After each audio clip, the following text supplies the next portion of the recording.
Zen stories and Buddhist teachings for complete mental relaxation. A journey through ancient wisdom for mental peace and clarity. The Garden of Emptiness. Letting go and finding space. Before we begin our journey through these ancient teachings, take a moment to settle into this present moment. Feel your body resting, your breath naturally flowing. There is nowhere else you need to be right now except here, in this space of listening and learning. The story of the empty cup. A learned professor once visited the renowned Zen master Nanin to inquire about Zen. As they sat together, Nanin served tea. He poured his visitor's cup full, and then kept on pouring. The tea overflowed onto the table, then onto the floor. "It's over full. No more will go in," the professor exclaimed. "Like this cup?" Nanin replied gently. "You are full of your own opinions and speculations. How can I show you Zen unless you first empty your cup?" Teaching to receive new understanding, we must first create space by letting go of our preconceived notions. The mind that thinks it already knows cannot learn. Emptiness is not a void to be feared, but a fertile space where wisdom can grow. Reflection for relaxation. What beliefs or worries are you holding too tightly? Imagine them as tea overflowing from a cup. See yourself gently pouring them out, creating space for peace and clarity. The Zen Garden Story. Master Dogen was raking leaves in the temple garden when a student approached and asked, "Master, what is the point of raking these leaves when more will fall tomorrow?" Dogen continued his rhythmic raking and replied, "The point is not in preventing tomorrow's leaves from falling. The point is in this moment of raking, in the sound of the rake against the earth, in the simple act of tending what is here now." The student watched as Dogen worked with complete attention.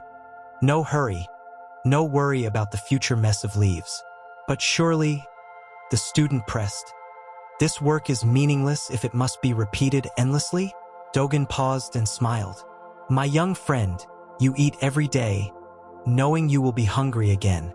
You sleep each night, knowing you will tire again. You breathe this breath, knowing you must breathe the next. Is life meaningless because it continues?" The student began to understand. The master continued, "In Zen, we don't work to achieve a permanent result. We work to be fully present in the activity itself. When I rake, I am completely raking. When I sit, I am completely sitting. This is how we find peace, not in the completion of tasks, but in the wholehearted engagement with what is before us."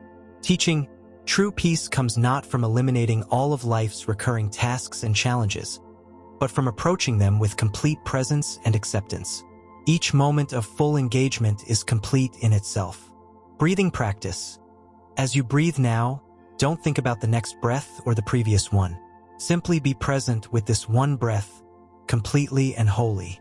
Notice how this single moment of attention can bring deep calm. The story of two arrows. The Buddha taught about the two arrows of suffering. When we experience pain or discomfort, the first arrow, we often add mental suffering by resisting, worrying, or creating stories about it. The second arrow. A student came to Master Bankei complaining of terrible anxiety about an upcoming event. "Master," he said, "I can't stop my mind from racing with worry. I imagine all the things that could go wrong, and then I worry about worrying too much. It's endless." Bankei listened compassionately and then said, "You speak of two different experiences. There is the natural concern about the future event. This is like clouds passing through the sky of your mind. But then you add something extra. You fight with these clouds, you judge them, you try to push them away. This fighting creates a storm where before there were only passing clouds." "But how do I stop the fighting?" the student asked. "The same way you would stop fighting with clouds in the actual sky," Bankei replied. "You don't reach up and try to push them away. You simply let them pass. Watch your worried thoughts as you would watch clouds. They arise, they change, they pass away. Your essential nature, like the sky itself, remains undisturbed." Teaching, we cannot always control our first reaction to life's challenges, but we can choose not to add unnecessary suffering through resistance and mental elaboration. Peace comes from allowing experiences to flow through us naturally. Meditation practice. When you notice worry or anxiety arising, instead of fighting it, Imagine yourself as vast sky. The thoughts and feelings are like weather patterns. They come and go, but the sky remains unchanged and spacious. The parable of the muddy water. A troubled merchant approached Master Joshu, saying, "My mind is like muddy water, cloudy, agitated, impossible to see through clearly. How can I make it clear?" Joshu picked up a jar of muddy water from beside the well and held it up. "What do you see?" "Muddy water," the merchant replied. Joshu set the jar down gently and said, "Now we wait." They sat together in silence. After some time, Joshu pointed to the jar. "And now?" The merchant looked and saw that the mud had settled to the bottom, leaving the water clear above. "The water has become clear on its own." "Yes," said Joshu. "This is the way of the mind. When we stop stirring up the mud with our constant activity and worry, clarity naturally emerges. We don't make the water clear. We simply stop making it muddy." Teaching, mental clarity is our natural state. We don't need to create it. We simply need to stop creating confusion. By stilling our mental agitation, peace and clarity arise spontaneously. Stillness practice. Sit quietly and imagine your mind as a jar of muddy water. With each breath, let the mud of your thoughts settle a little more. Don't try to force clarity. Simply allow the natural stillness to emerge. The Zen of not knowing. A young monk approached the great teacher Bodhidharma with burning questions about enlightenment, suffering, and the nature of reality. The monk had studied many texts and could recite countless teachings. "Master," he began eagerly, "I have read about emptiness, but I don't understand it. I have studied compassion, but I don't feel it deeply. I have learned about Buddha nature, but I can't find it. Please teach me what I need to know." Bodhidharma looked at him with gentle eyes and said, "Ah, you have learned many things, but you have forgotten the most important teaching of all." "What is that, Master?" "I don't know," Bodhidharma replied simply. The monk was confused. "But Master, surely you know these things. You are enlightened." Bodhidharma smiled. "Precisely because I don't know. The mind that knows stops exploring. The mind that has answers stops asking questions. The mind that is certain closes itself to wonder. I don't know is the most honest response to the great mystery of existence, and it keeps us open, humble, and receptive." But then, the monk asked, "How shall I practice?" "Practice not knowing," the master replied. "Each morning, wake up as if you've never seen the sunrise before. Each breath, breathe as if you've never tasted air. Each moment, meet it fresh, without the burden of what you think you know. This is true wisdom, the wisdom of beginner's mind." Teaching, the expert mind is closed to new experience, but beginner's mind is open to everything. In not knowing, we find freedom from the weight of our accumulated opinions and beliefs. Practice of wonder. Look around you right now as if you're seeing everything for the first time. Notice colors, shapes, sounds, sensations without immediately labeling or categorizing them. Rest in this space of fresh perception. Closing meditation for part 1. As we conclude this first part of our journey, take a moment to feel the spaciousness that can emerge when we let go of the need to hold so tightly to our thoughts and beliefs. Breathe naturally and easily. With each exhale, release any tension or holding. With each inhale, welcome the fresh possibility of not knowing, of being open to what is. You don't need to remember everything you've heard. Let these teachings settle into your heart like seeds in fertile soil. Trust that what serves you will take root in its own time. Rest now in the garden of emptiness, not empty as in lacking, but empty as in spacious, ready, alive with potential. Part 2. The river of acceptance. Flowing with life's changes. Opening reflection. Like a river that never fights with the rocks in its path, but simply flows around them. We can learn to move through life's obstacles with grace and fluidity. In this section, we explore the ancient wisdom of acceptance and the peace that comes from aligning ourselves with the natural flow of existence. The story of the broken bridge. During the rainy season, the bridge to Master Huang Po's monastery was washed away by flooding. Students gathered, concerned about how people would reach the temple for teachings. One student said, "Master, we should build a temporary bridge immediately." Another argued, "No, we should wait for the waters to recede and build a permanent structure." A third suggested, "Perhaps we should relocate the temple to higher ground." Master Huang Po listened to all their proposals, then walked to the river's edge. He watched the water flowing powerfully, carrying branches and debris. Students followed, waiting for his decision.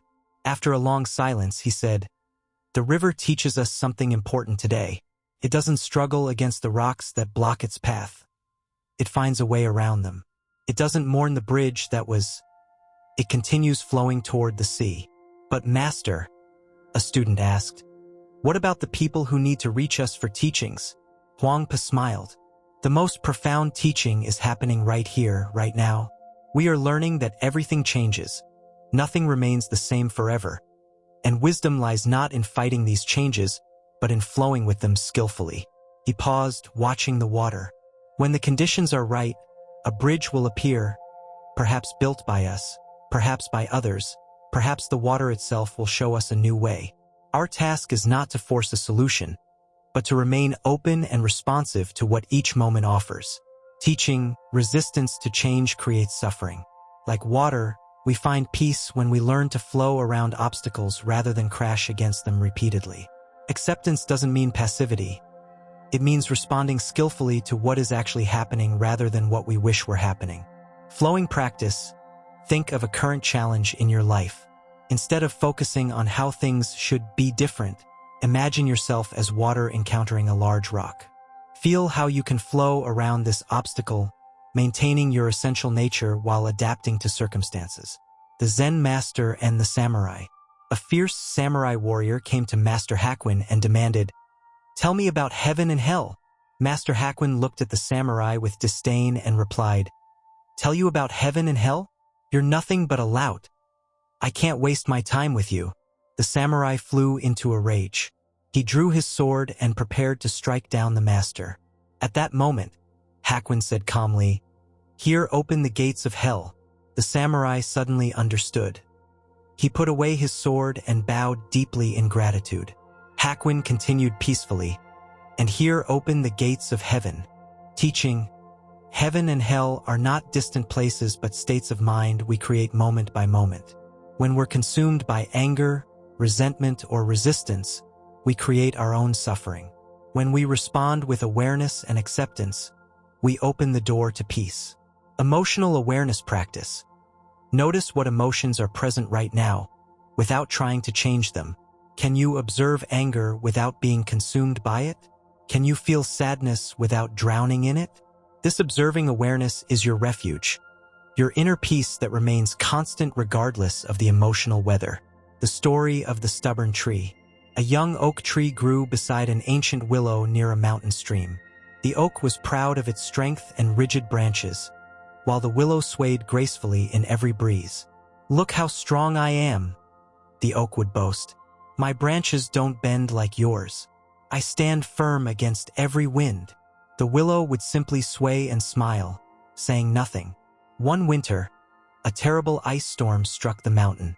The oak, determined to show its strength, held its branches rigid against the heavy ice.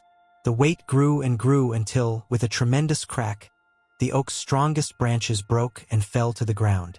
Meanwhile, the willow bent deeply under the ice, its branches nearly touching the ground. But when the storm passed, the willow sprang back up, unharmed and whole. A traveling monk who witnessed this spoke to both trees. The oak teaches us about the pain of rigidity. The willow teaches us about the strength in flexibility. Both have their place in the forest, but only one survived the storm intact. Teaching, there is wisdom in knowing when to stand firm and when to bend. True strength often lies not in rigid resistance but in flexible resilience. We can maintain our core values while adapting to life's changing circumstances. Flexibility practice. Consider an area of your life where you've been holding rigidly to a particular outcome or way of doing things. How might you maintain your essential intention while being more flexible about the methods or timing? The parable of the two monks and the river. Two monks were traveling together when they came to a river crossing where a young woman was stranded. unable to cross the swift current. The elder monk immediately picked her up and carried her safely across, then set her down and continued on their journey. Hours later, the younger monk, who had been unusually quiet, finally spoke. "Brother, our vows forbid us from touching women. How could you carry that woman?" The elder monk replied gently, "I left that woman at the riverbank hours ago. Why are you still carrying her?" Teaching, often we suffer not from what actually happened, but from our continued mental carrying of past events. True acceptance means dealing skillfully with situations as they arise, then releasing them completely when they're over. Letting go practice. Is there something from your past, a conversation, a mistake, a disappointment that you're still carrying? Imagine yourself setting this burden down by the side of the road. You dealt with it as best you could at the time. Now you can let it go. The teaching of the seasons. Master Dogen was asked by a student, "Why must life include suffering? Why can't everything always be pleasant and peaceful?" Dogen pointed to the garden outside. "Do you see the cherry trees?" "Yes, master. In spring, they burst into glorious bloom. In summer, they offer cooling shade. In autumn, their leaves turn brilliant colors before falling. In winter, they stand bare and stark against the sky. Which season do you think the tree prefers?" The student considered. "Perhaps the spring, when it's most beautiful?" "Ah," said Dogen. "But the tree doesn't prefer any season. It expresses itself fully in each one. In spring, it completely blooms. In winter, it completely rests. It doesn't resist autumn because it wishes for spring, nor does it cling to summer because it fears winter." He paused, watching the student's understanding deepen. The tree teaches us about wholehearted acceptance. Each season of our lives, joy and sorrow, success and failure, health and illness, offers its own gifts when we don't spend our energy fighting what is. Teaching. Life naturally includes cycles of expansion and contraction, gain and loss, activity and rest. Suffering comes not from these natural rhythms, but from our resistance to them. Peace comes from learning to dance with all of life's seasons. Seasonal awareness. What season are you in right now in your life? Can you find ways to honor and work with the natural qualities of this time rather than wishing you were in a different season? The story of the uncarved block. Laozi taught about the uncarved block, the state of natural simplicity before we complicate things with our desires and expectations. A woodcarver found a piece of magnificent wood and was excited to create something beautiful.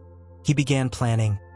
"I could carve a dragon, so powerful, or perhaps a phoenix, so graceful, or maybe an intricate scene of mountains and clouds." He spent days planning, sketching, changing his mind. The more he thought, the more complex his ideas became, and the more anxious he felt about making the wrong choice. Finally, exhausted by his planning, he simply sat with the wood in his hands.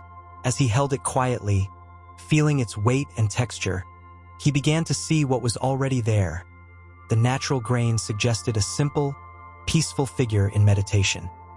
He carved very little, mainly removing what obscured the figure that was already present in the wood. When he finished, people said it was the most beautiful and serene sculpture they had ever seen. "How did you know to create this?" they asked. "I didn't create anything," the woodcarver replied. "I simply revealed what was already there when I stopped trying to impose my complicated ideas upon it." Teaching. Our essential nature is already peaceful and complete. Much of our suffering comes from trying to add things to ourselves or our lives, when what's needed is to remove the complications and return to our natural simplicity. Simplicity practice. Look at one area of your life that feels complicated or stressful. What would remain if you removed everything non-essential? What simple, natural response wants to emerge when you stop overthinking? The Zen of ordinary moments. A student complained to Master Joshu, "I've been practicing meditation for years, but I still haven't had any profound spiritual experiences. When will I achieve enlightenment?" Joshu was sweeping the courtyard and didn't stop his work. "Have you eaten your breakfast today?" he asked. "Yes, master." "Have you washed your bowl?" "Yes, master." "Then what more do you want?" Joshu replied, continuing to sweep. The student was puzzled. But surely enlightenment is something more extraordinary than eating and washing dishes. Joshu paused in his sweeping. When you ate, were you fully eating? Or were you thinking about enlightenment? When you washed, were you completely washing? Or were you hoping for something else to happen? The student realized he had been only half present for these simple activities, always seeking something beyond the moment. The extraordinary, Joshu continued, is found in complete attention to the ordinary. When you eat, just eat. When you wash, just wash. When you walk, just walk. This is the most profound teaching. Enlightenment is not a special state we achieve, but the natural result of being completely present with whatever we're doing. Every moment offers the opportunity for full awareness and peace. Ordinary enlightenment practice.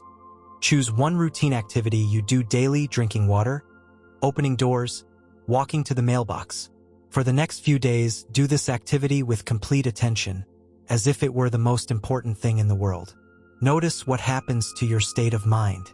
Closing meditation for part 2. As we complete this exploration of acceptance and flow, rest now in the wisdom of the river. Feel how much energy is freed when we stop fighting against the current of our lives. Breathe naturally, letting each breath be exactly what it is, not too deep, not too shallow, but perfectly suited to this moment. If there's any area of your life where you've been struggling against what is, see if you can soften around it now, like the willow tree bending in the wind. You don't have to like everything that happens, but you can find peace by working with reality rather than against it. Let yourself rest in this flowing acceptance, knowing that you are perfectly equipped to handle whatever comes next, not by force but by flexible wisdom. Part 3. The Mountain of Stillness. Cultivating inner peace. Opening contemplation. Imagine a mountain, ancient and still, weathering countless storms while remaining fundamentally unchanged.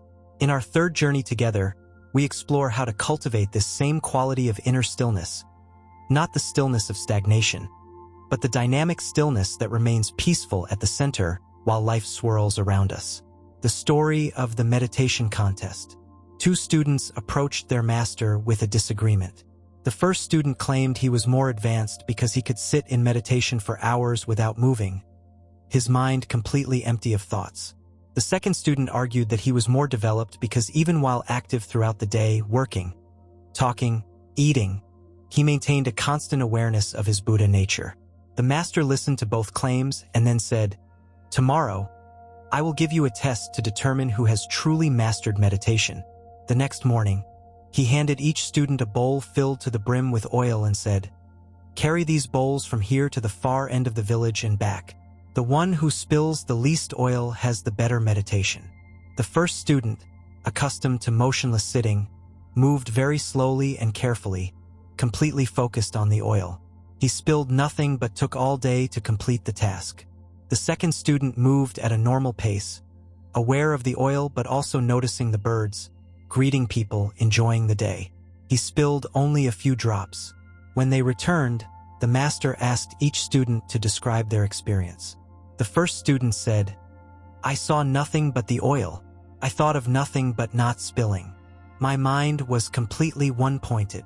The second student said, "I was mindful of the oil, but I also saw the beautiful morning, heard children playing, and felt gratitude for the day.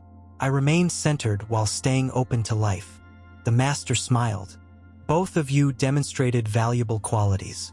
But true meditation is like the second student's approach, maintaining inner stillness while remaining fully engaged with life.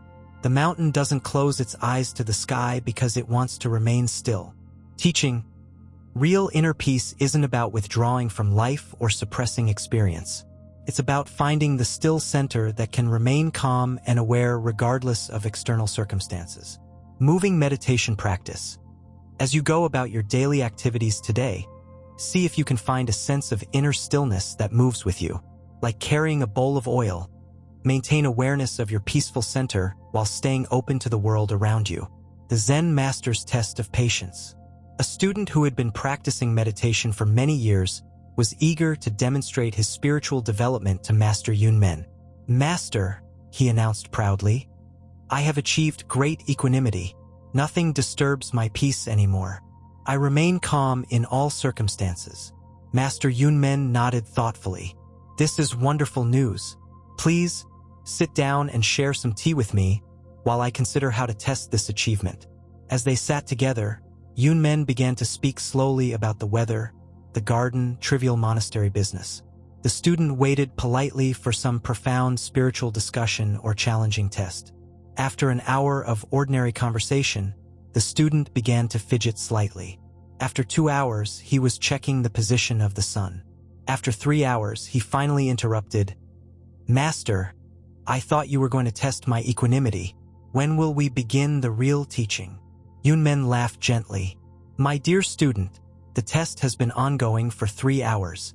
True equanimity isn't about remaining calm during dramatic events or spiritual practices. It's about maintaining peace with boredom, with the ordinary, with things not going according to our expectations. The student realized he had been subtly agitated the entire time, waiting for something more interesting to happen. The mountain, Yunmen continued, doesn't lose its composure because today is cloudy instead of sunny, or because nothing exciting is happening on its slopes. It simply remains itself, content with whatever the moment brings. Teaching, true inner stillness isn't tested by dramatic circumstances, but by our ability to remain at peace with the mundane, the slow, and the ordinary moments of life. Ordinary peace practice. Notice your reaction to waiting in line, sitting in traffic, or experiencing any other boring situation. Can you find the same quality of peace in these moments that you might find in deliberate meditation? The story of the unshakable rock. A young seeker traveled to a remote monastery where an old monk was famous for his unshakable peace. The seeker was determined to learn this monk's secret. Master, he said upon arriving, I have come to learn your technique for remaining calm. What is your method? The old monk was tending a small garden. He looked up with kind eyes and said, I have no technique. I am simply like this rock. He pointed to a large boulder near the garden. I don't understand, the seeker said. A rock doesn't have consciousness or choice. The monk sat down beside the rock and patted it gently. This rock has been here for hundreds of years. Rain falls on it, snow covers it, wind beats against it, children climb on it, animals rest against it. Through all of this, does the rock try to change the weather? No, the seeker replied. Does it become angry at the rain or attached to the sunshine? No. Does it worry about tomorrow's weather or regret yesterday's storm? No, of course not. The monk smiled. Then you understand my technique. I meet each moment like this rock meets the weather, fully present, without resistance, without trying to be anywhere else or anyone else. The rock isn't trying to be unshakable. It simply is what it is, completely. Teaching. Inner stillness isn't something we create or maintain through effort. It's our natural state when we stop trying to be different from what we are or to make our circumstances different from what they are. Rock practice. Find a comfortable position and imagine yourself as an ancient, stable rock. Let thoughts and feelings be like weather passing over you. Sometimes gentle rain, sometimes strong wind, sometimes bright sun. You don't need to do anything about the weather except let it be what it is while you remain yourself. The parable of the still lake. 2 friends were walking beside a mountain lake. One friend was agitated about problems at work and kept throwing stones into the water while venting his frustrations. Look how the water gets disturbed every time I throw a stone, he said. That's exactly how I feel. Every little problem at work sends ripples through my entire day. His friend watched the ripples spread across the lake's surface. I noticed something interesting, he said. Watch what happens if we wait and don't throw any more stones. They sat quietly together. Gradually, the ripples subsided and the lake became smooth and clear again, perfectly reflecting the mountains and sky. The lake's natural state is stillness, the second friend observed. It only becomes agitated when we throw stones into it. And even then, if we stop throwing stones, it returns to peace by itself. He paused, watching the perfect reflection. Our minds are like this lake. Their natural state is peaceful and clear. We become agitated when we keep throwing stones. Worrying thoughts, resentments, fears about the future. But if we simply stop throwing stones, peace returns naturally. But how do I stop throwing stones? The first friend asked. My problems are real. Deal with your problems skillfully when action is needed, his friend replied. But don't keep throwing the same stones over and over by replaying problems in your mind. Each time you rehash a worry, you're throwing another stone into your inner lake. Teaching. Our natural state is peace and clarity. Agitation comes from our mental activity, not from external circumstances themselves. When we stop stirring up our minds with repetitive thinking, stillness naturally emerges. Still lake practice. When you notice your mind becoming agitated, pause and ask yourself, what stones am I throwing into my inner lake right now? Can you set down the stones, the repetitive thoughts, and let your natural stillness return? The teaching of the empty bell. Master Bankei was known for his teaching about the unborn mind, the natural awareness that exists before thoughts and emotions arise. A student asked him, Master, how can I maintain the peaceful state I sometimes feel in meditation when I return to daily life? Bankei pointed to a bell hanging in the courtyard. That bell is empty and silent now, but when the wind strikes it, it rings clearly. When the wind stops, it returns to silence naturally. Does the bell struggle to become quiet again? No, Master. Does it try to hold on to the beautiful sound it made? No. Does it resist when the next wind comes and asks it to ring again? No, it simply responds naturally. Bankei nodded. Your true nature is like this bell. Naturally empty, naturally peaceful.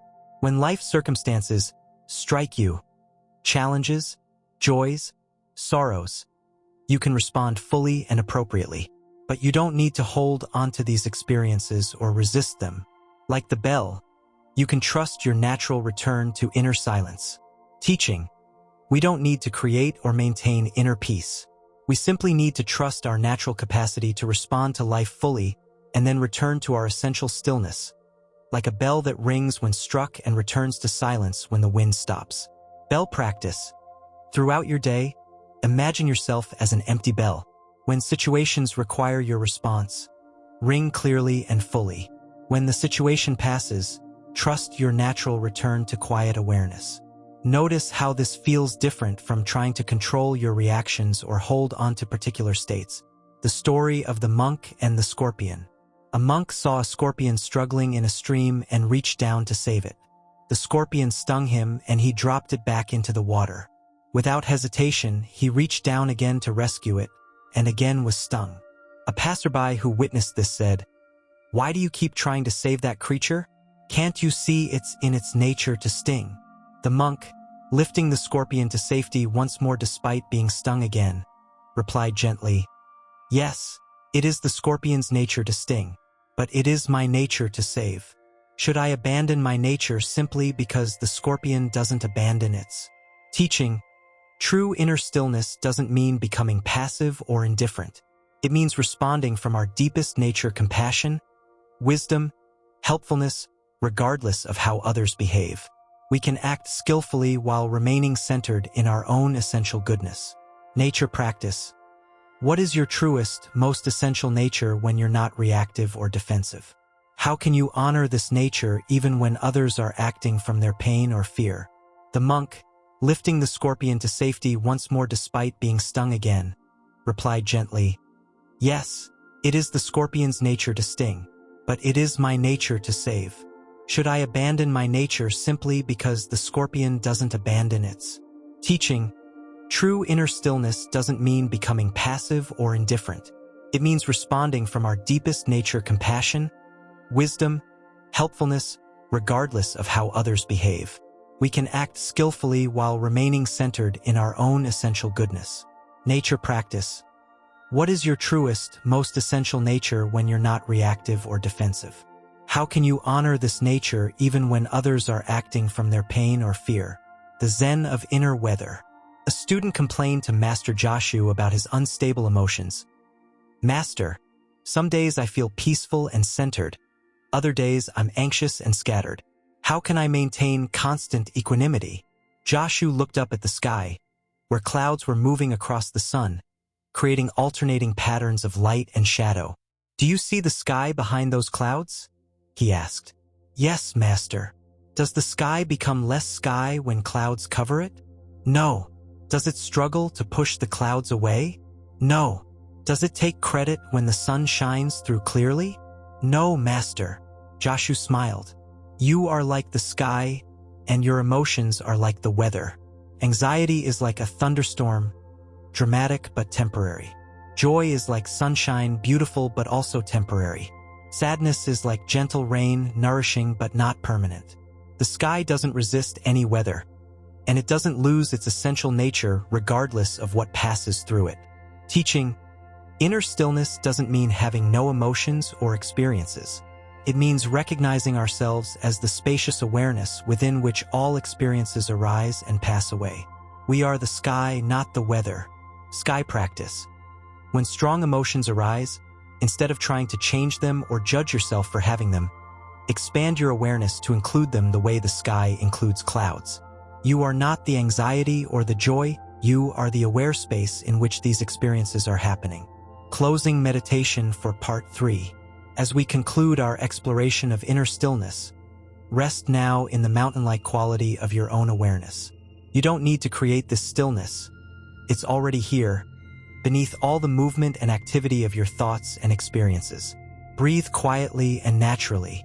Notice that no matter what thoughts come and go, no matter what emotions arise and pass, there's something in you that remains constant and aware, like the sky that witnesses all weather, like the mountain that stands through all seasons.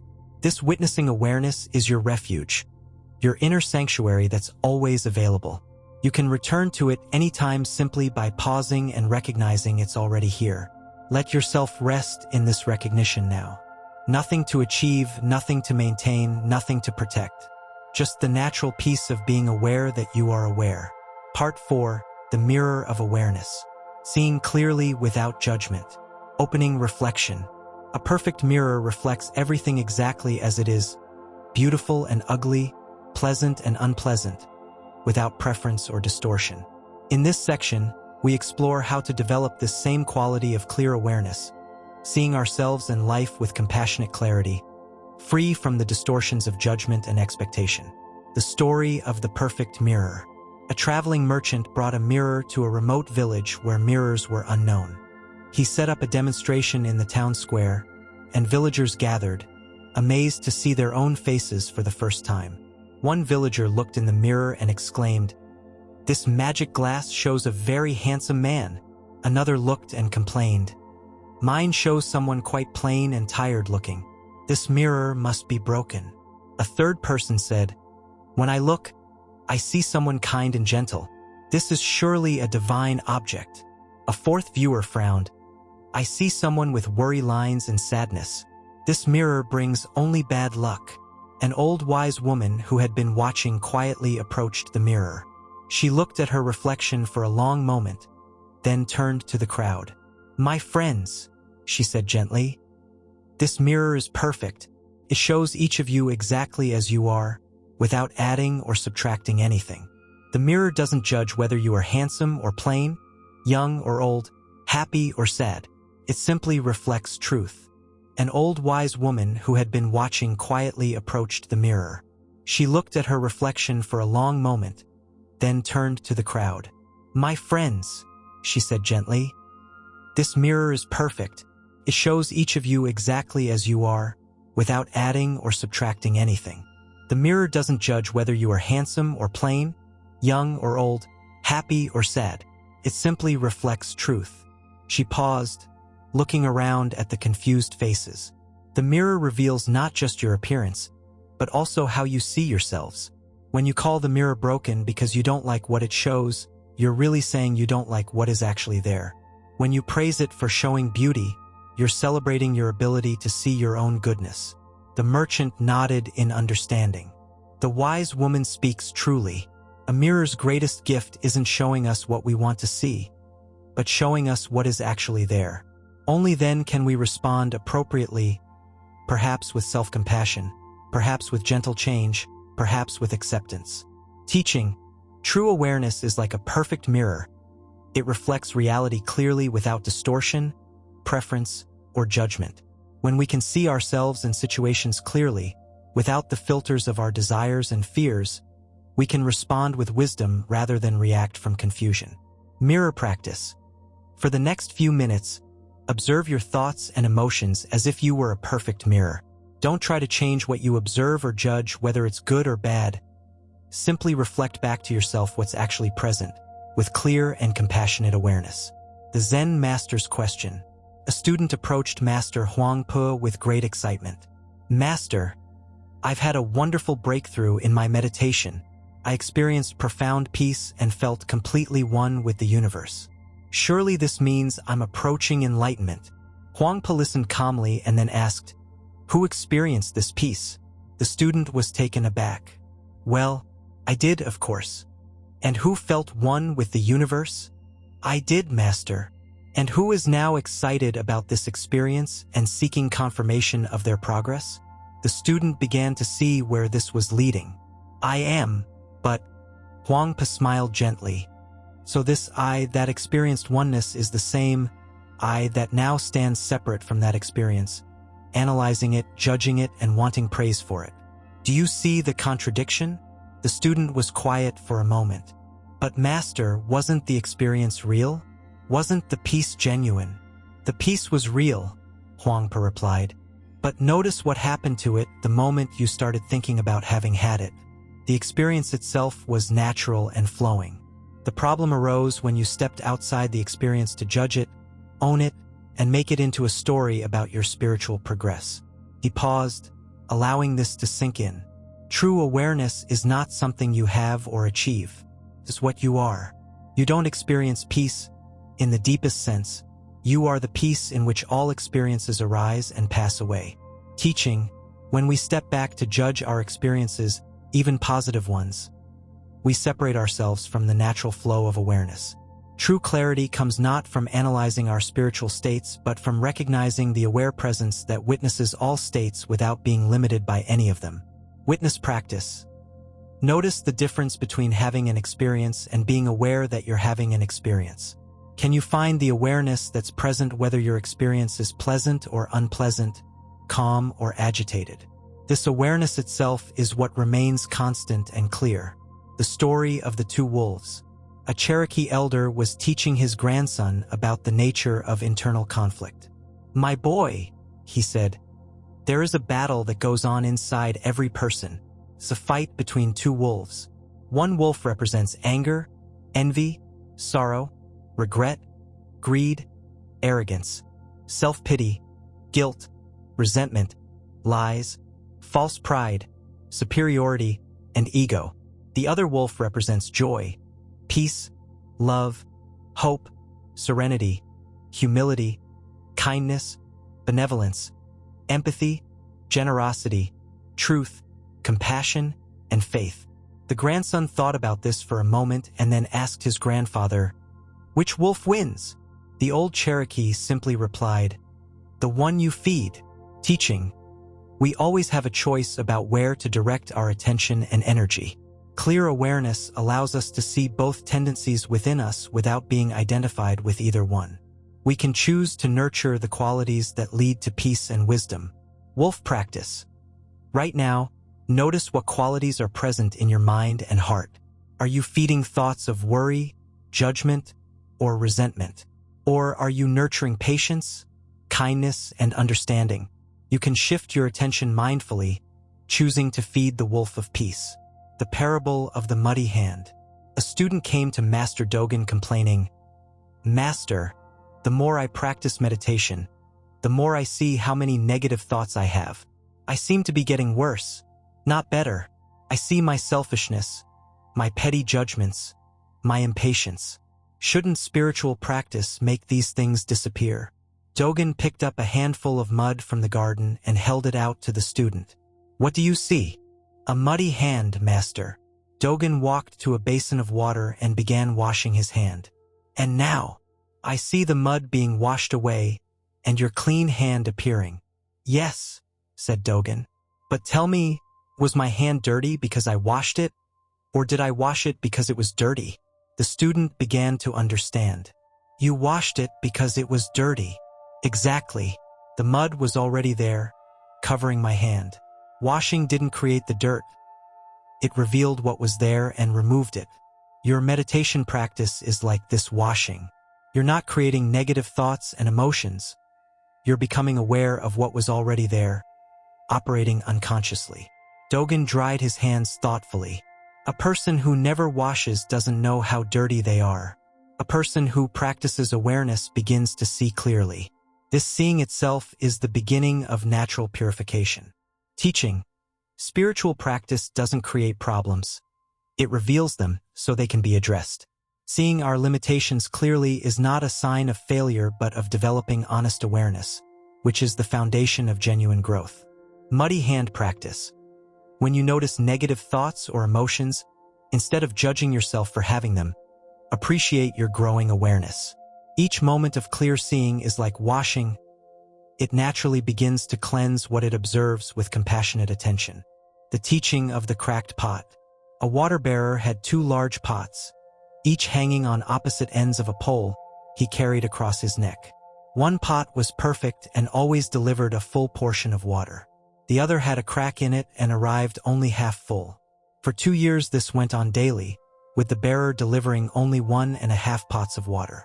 The perfect pot was proud of its accomplishments. But the poor cracked pot was ashamed of its imperfection and miserable that it could accomplish only half of what it was designed to do. Finally, the cracked pot spoke to the water bearer. I am ashamed of myself and I apologize to you. Because of my flaw, you have to do all this work, and you only get half the water you should be getting. The bearer said to the pot, Did you notice that there are flowers on your side of the path, but not on the other pot side? That's because I have always known about your flaw, so I planted flower seeds on your side of the path. Every day while we walk back, you water them.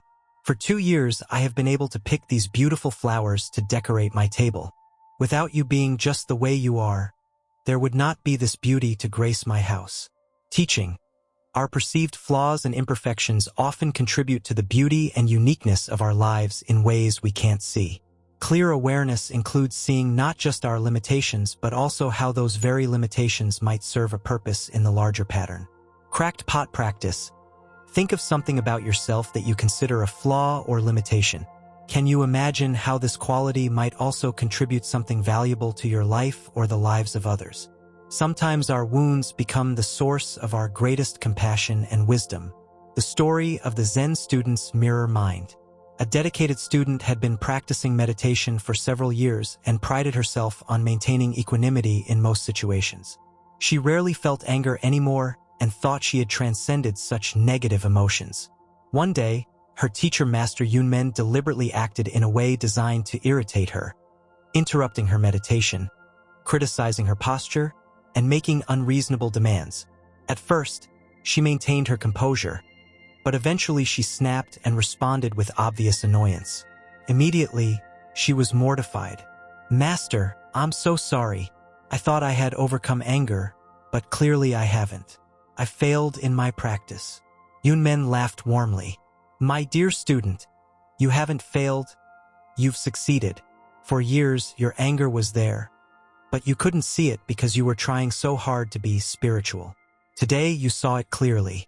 This seeing is far more valuable than the pretense of having transcended it.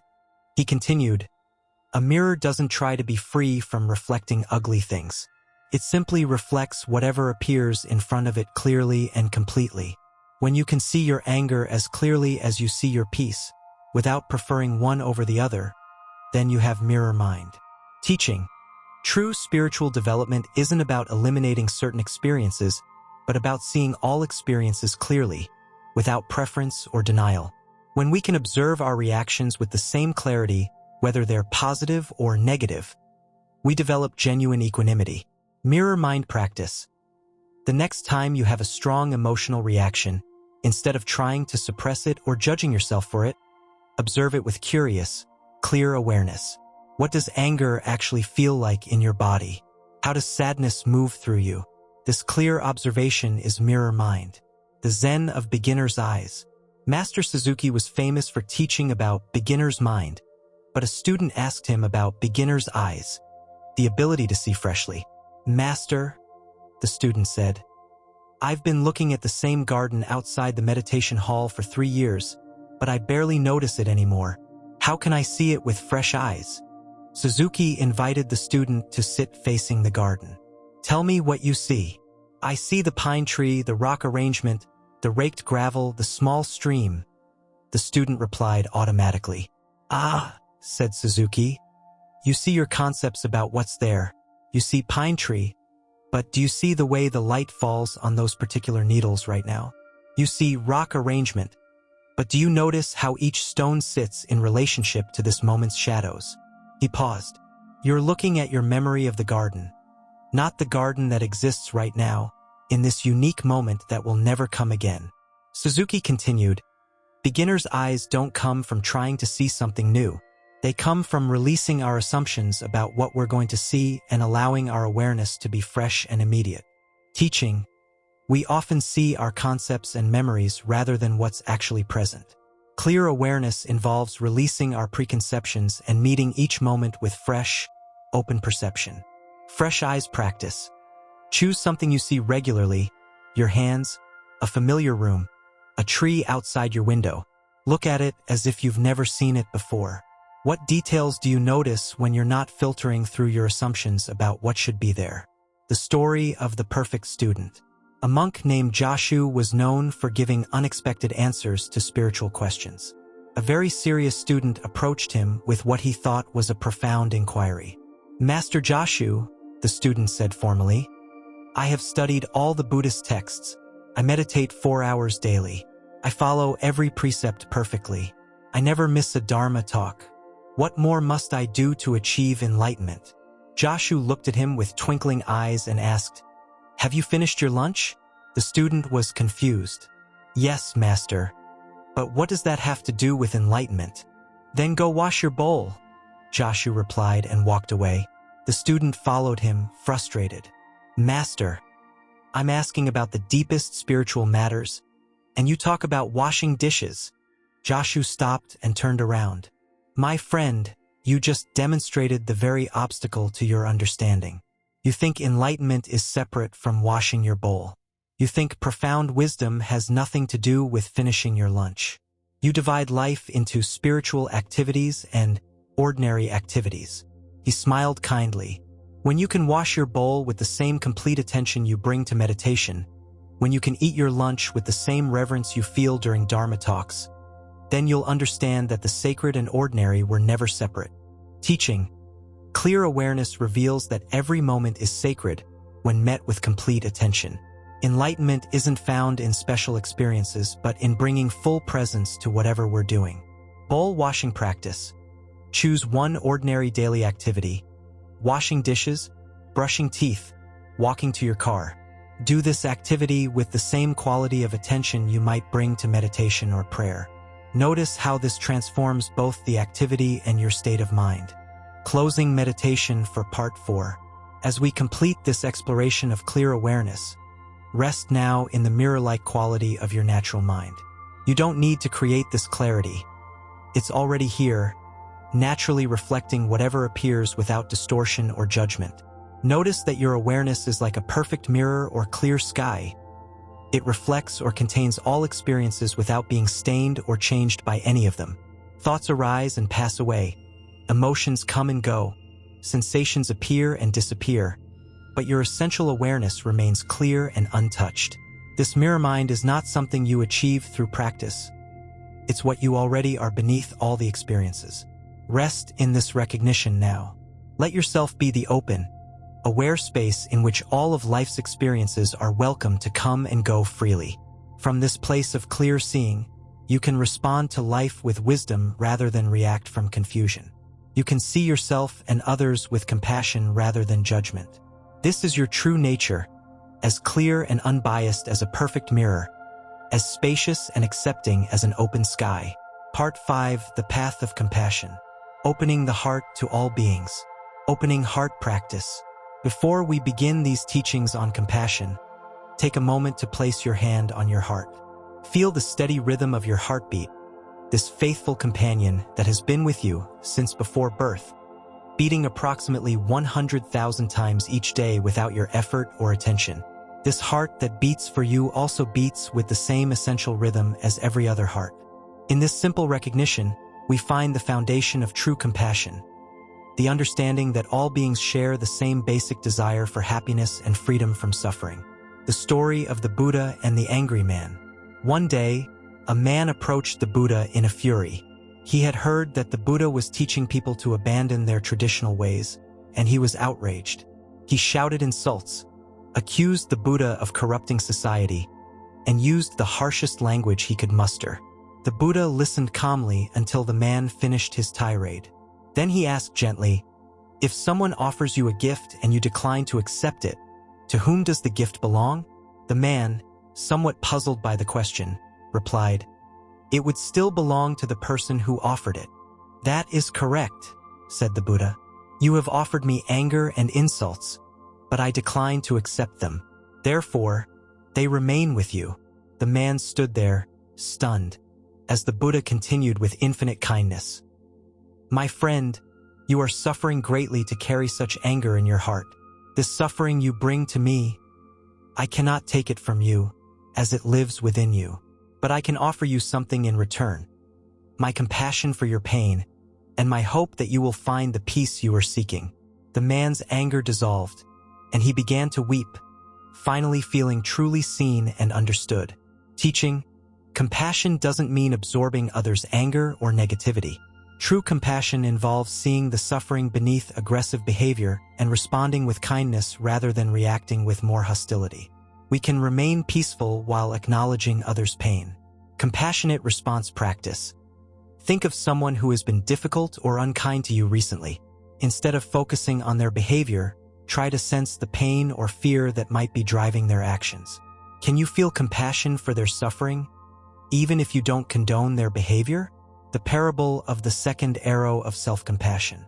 A student came to Master Thich Nhat Hanh in great distress. "Master, I made a terrible mistake at work today. I let my team down, and I can't stop criticizing myself. How can I find peace?" The master listened with great kindness and then said, "My dear friend, you are shooting yourself with a second arrow." "I don't understand, Master. When we make a mistake or experience difficulty, that is like being hit by the first arrow.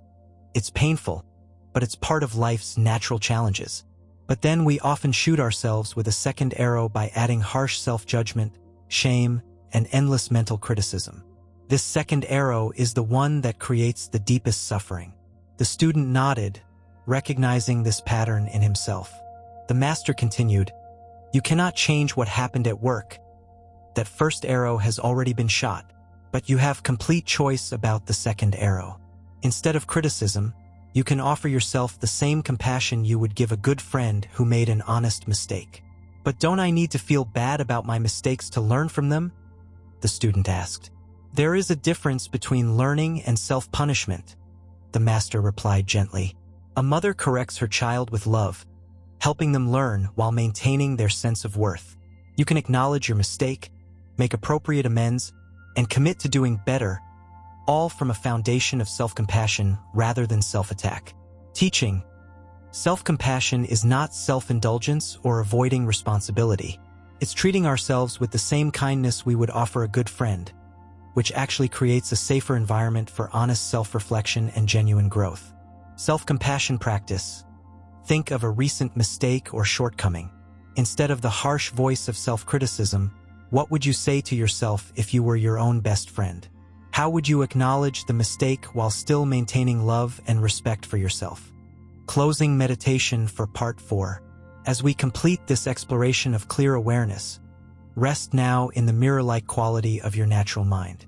You don't need to create this clarity. It's already here, naturally reflecting whatever appears without distortion or judgment. Notice that your awareness is like a perfect mirror or clear sky. It reflects or contains all experiences without being stained or changed by any of them. Thoughts arise and pass away. Emotions come and go. Sensations appear and disappear. But your essential awareness remains clear and untouched. This mirror mind is not something you achieve through practice. It's what you already are beneath all the experiences. Rest in this recognition now. Let yourself be the open, aware space in which all of life's experiences are welcome to come and go freely. From this place of clear seeing, you can respond to life with wisdom rather than react from confusion. You can see yourself and others with compassion rather than judgment. This is your true nature, as clear and unbiased as a perfect mirror, as spacious and accepting as an open sky. Part 5: The Path of Compassion. Opening the heart to all beings. Opening heart practice. Before we begin these teachings on compassion, take a moment to place your hand on your heart. Feel the steady rhythm of your heartbeat, this faithful companion that has been with you since before birth, beating approximately 100,000 times each day without your effort or attention. This heart that beats for you also beats with the same essential rhythm as every other heart. In this simple recognition, we find the foundation of true compassion, the understanding that all beings share the same basic desire for happiness and freedom from suffering. The story of the Buddha and the angry man. One day, a man approached the Buddha in a fury. He had heard that the Buddha was teaching people to abandon their traditional ways, and he was outraged. He shouted insults, accused the Buddha of corrupting society, and used the harshest language he could muster. The Buddha listened calmly until the man finished his tirade. Then he asked gently, "If someone offers you a gift and you decline to accept it, to whom does the gift belong?" The man, somewhat puzzled by the question, replied, "It would still belong to the person who offered it." "That is correct," said the Buddha. "You have offered me anger and insults, but I decline to accept them. Therefore, they remain with you." The man stood there, stunned, as the Buddha continued with infinite kindness. "My friend, you are suffering greatly to carry such anger in your heart. This suffering you bring to me, I cannot take it from you, as it lives within you. But I can offer you something in return, my compassion for your pain, and my hope that you will find the peace you are seeking." The man's anger dissolved, and he began to weep, finally feeling truly seen and understood. Teaching: compassion doesn't mean absorbing others' anger or negativity. True compassion involves seeing the suffering beneath aggressive behavior and responding with kindness rather than reacting with more hostility. We can remain peaceful while acknowledging others' pain. Compassionate response practice. Think of someone who has been difficult or unkind to you recently. Instead of focusing on their behavior, try to sense the pain or fear that might be driving their actions. Can you feel compassion for their suffering, even if you don't condone their behavior? The parable of the second arrow of self-compassion. A student came to Master Thich Nhat Hanh in great distress. "Master, I made a terrible mistake at work today. I let my team down, and I can't stop criticizing myself. How can I find peace?" The master listened with great kindness and then said, "My dear friend, you are shooting yourself with a second arrow." "I don't understand, Master. When we make a mistake or experience difficulty, that is like being hit by the first arrow. It's painful, but it's part of life's natural challenges. But then we often shoot ourselves with a second arrow by adding harsh self-judgment, shame, and endless mental criticism. This second arrow is the one that creates the deepest suffering." The student nodded, recognizing this pattern in himself. The master continued, "You cannot change what happened at work. That first arrow has already been shot, but you have complete choice about the second arrow. Instead of criticism, you can offer yourself the same compassion you would give a good friend who made an honest mistake." "But don't I need to feel bad about my mistakes to learn from them?" the student asked. "There is a difference between learning and self-punishment," the master replied gently. "A mother corrects her child with love, helping them learn while maintaining their sense of worth. You can acknowledge your mistake, make appropriate amends, and commit to doing better, all from a foundation of self-compassion rather than self-attack." Teaching: self-compassion is not self-indulgence or avoiding responsibility. It's treating ourselves with the same kindness we would offer a good friend, which actually creates a safer environment for honest self-reflection and genuine growth. Self-compassion practice. Think of a recent mistake or shortcoming. Instead of the harsh voice of self-criticism, what would you say to yourself if you were your own best friend? How would you acknowledge the mistake while still maintaining love and respect for yourself? The teaching of the wounded healer. An old woman came to see Master Pema, known for her teachings on compassion. The woman was a healer in her village, but she was struggling with her own deep grief after losing her son. "Master," she said through tears, "how can I help others heal when my own heart is so broken? I feel like a fraud offering comfort when I'm in such pain." Master Pema listened with infinite patience, then shared this teaching. There was once a doctor who had a deep wound on his hand that wouldn't heal. Patients would come to him with various injuries, and he would treat them skillfully and compassionately. One day, a patient noticed the doctor's wound and asked, "How can you heal others when your own hand is wounded?" The doctor replied, "My wound doesn't prevent me from seeing your injury clearly or knowing how to treat it. In fact, having experienced pain myself, I understand suffering in a way that helps me be more gentle with yours. My wound and my healing ability exist side by side." Master Pema continued, "Your grief doesn't disqualify you from offering compassion. It deepens it. When you sit with others in their pain while carrying your own, you offer something precious. The understanding that we can be broken and still be whole, that we can be hurting and still be helpful." "But how do I find the strength?" the woman asked. "You don't find it," the master replied gently. "You discover that compassion is not something we have when we're strong. It's something we are, even in our weakness. Your broken heart hasn't diminished your capacity for love. It has cracked you open so more love can flow through." Teaching, our own suffering, when met with awareness and acceptance, becomes a source of deeper compassion for others. We don't need to be healed to be healers, fixed to be helpful, or strong to be supportive. Wounded healer practice. Reflect on a difficult experience you've gone through. How has this experience, despite its pain, given you greater understanding or compassion for others facing similar challenges? Your wounds can become doorways to deeper connection. The story of the angry neighbor. A woman lived next to a man who seemed determined to make her life miserable. He played loud music late at night, let his dog bark constantly, threw trash over the fence, and complained about everything she did. For months, she responded with equal hostility, filing complaints, arguing, plotting revenge. But the situation only got worse, and she found herself consumed with anger and resentment. Finally, exhausted by the conflict, she decided to try a different approach. She began to observe her neighbor more carefully and noticed he seemed isolated and unhappy.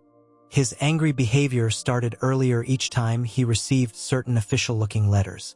One day, instead of confronting him about his latest transgression, she baked cookies and knocked on his door. When he answered suspiciously, she said simply, "I thought you might like these. I was baking anyway." He was so surprised he almost didn't know how to respond. Over the following weeks, she continued small gestures of kindness, offering vegetables from her garden, asking if he needed anything from the store, simply nodding pleasantly when she saw him. Gradually, his hostility diminished. One evening, he approached her sheepishly and said, "I owe you an apology. I've been going through some really difficult times. Financial troubles, health scares, feeling like everyone was against me. I took it out on you unfairly. Your kindness reminded me that not everyone is an enemy." Teaching, people who act in difficult ways are often struggling with pain we can't see. Responding to their behavior with compassion rather than matching their energy can break cycles of hostility and create space for healing. Difficult person practice. Think of someone in your life who behaves in challenging ways. What pain or struggle might be beneath their difficult behavior? Can you imagine responding to their next difficult action with curiosity and kindness rather than defensiveness? The Zen of universal love. A student asked Master Dogen, "How can I develop universal love for all beings when there are some people I simply cannot stand?" Dogen replied, "Do you love your right hand? Of course. Do you love your left foot? Yes, naturally. Do you love your liver?" The student paused. "Well, I don't really think about my liver, but I suppose I appreciate what it does for me." "And do you love the bacteria in your intestines that help you digest food?" I never considered that." Dogen smiled. Your body contains billions of organisms, many of which you're not conscious of. Some you find appealing, some neutral, some you might find unpleasant if you thought about them. Yet your body functions as one unified system, with each part contributing to the whole.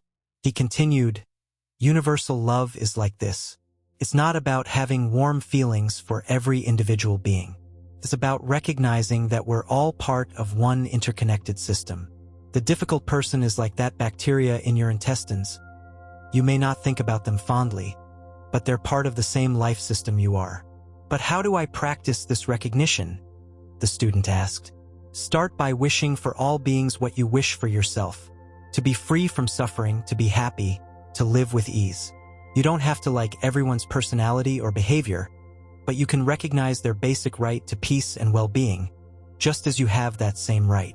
Teaching, universal compassion doesn't require us to enjoy everyone's company or approve of all behavior.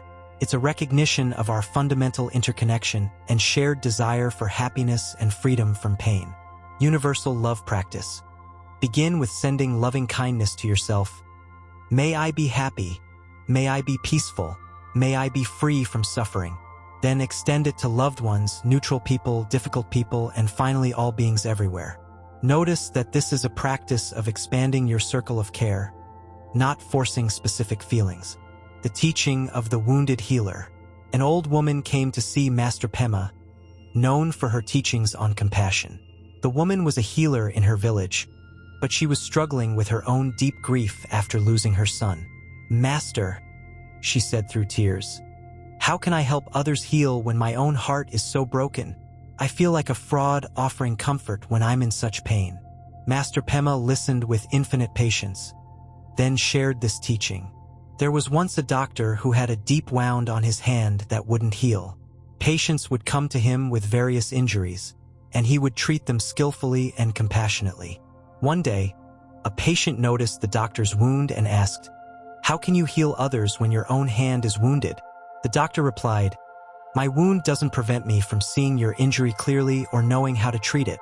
In fact, having experienced pain myself, I understand suffering in a way that helps me be more gentle with yours. My wound and my healing ability exist side by side. Master Pema continued, your grief doesn't disqualify you from offering compassion. It deepens it. When you sit with others in their pain while carrying your own, you offer something precious. The understanding that we can be broken and still be whole, that we can be hurting and still be helpful. But how do I find the strength? The woman asked. You don't find it, the master replied gently. You discover that compassion is not something we have when we're strong. It's something we are, even in our weakness. Your broken heart hasn't diminished your capacity for love. It has cracked you open so more love can flow through. Teaching, our own suffering, when met with awareness and acceptance, becomes a source of deeper compassion for others. We don't need to be healed to be healers, fixed to be helpful, or strong to be supportive. Wounded healer practice. Reflect on a difficult experience you've gone through. How has this experience, despite its pain, given you greater understanding or compassion for others facing similar challenges? Your wounds can become doorways to deeper connection. The story of the angry neighbor.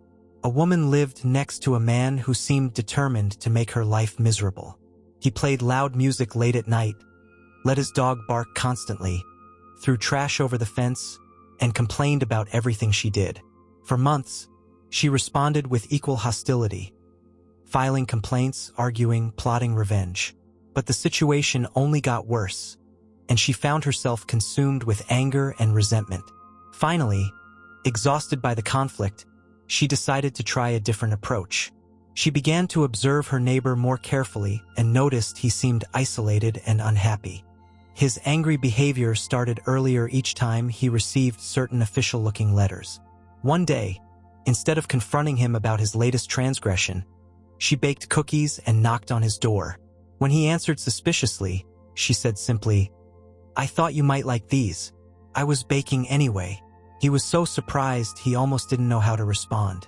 Over the following weeks, she continued small gestures of kindness, offering vegetables from her garden, asking if he needed anything from the store, simply nodding pleasantly when she saw him.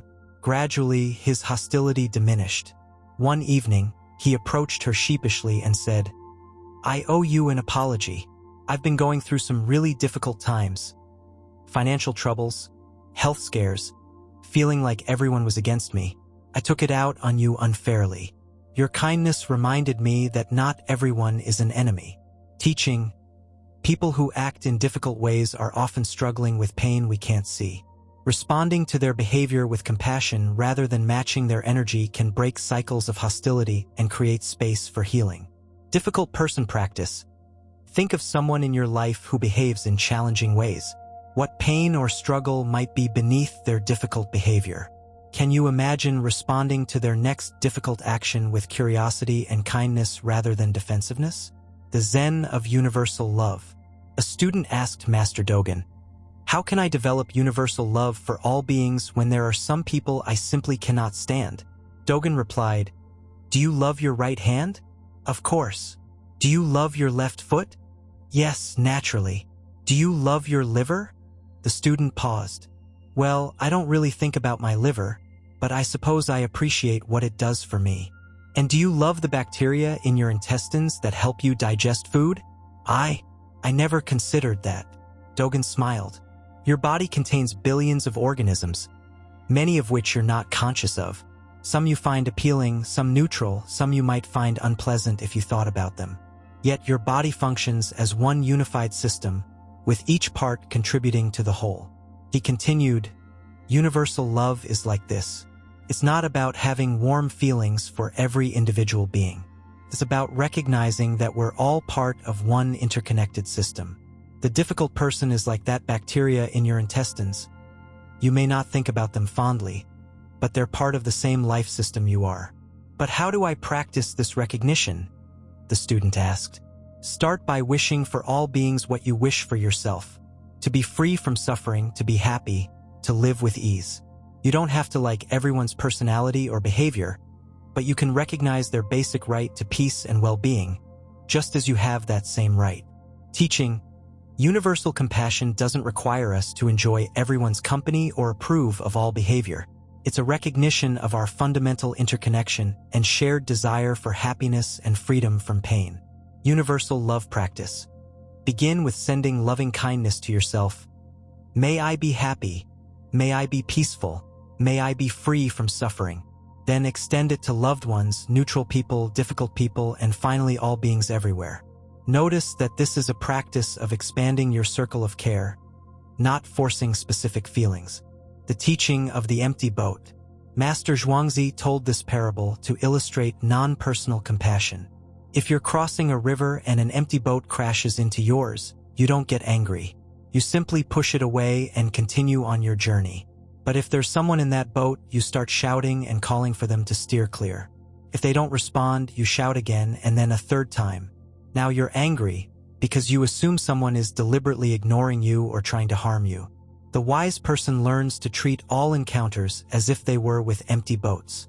When someone acts in a harmful or thoughtless way, they respond skillfully to the situation without taking it personally.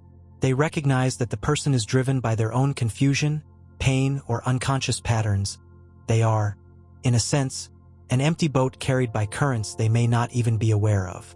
Teaching, much of our suffering in relationships comes from taking others' actions personally, when often they're simply acting from their own pain, conditioning, or unconsciousness.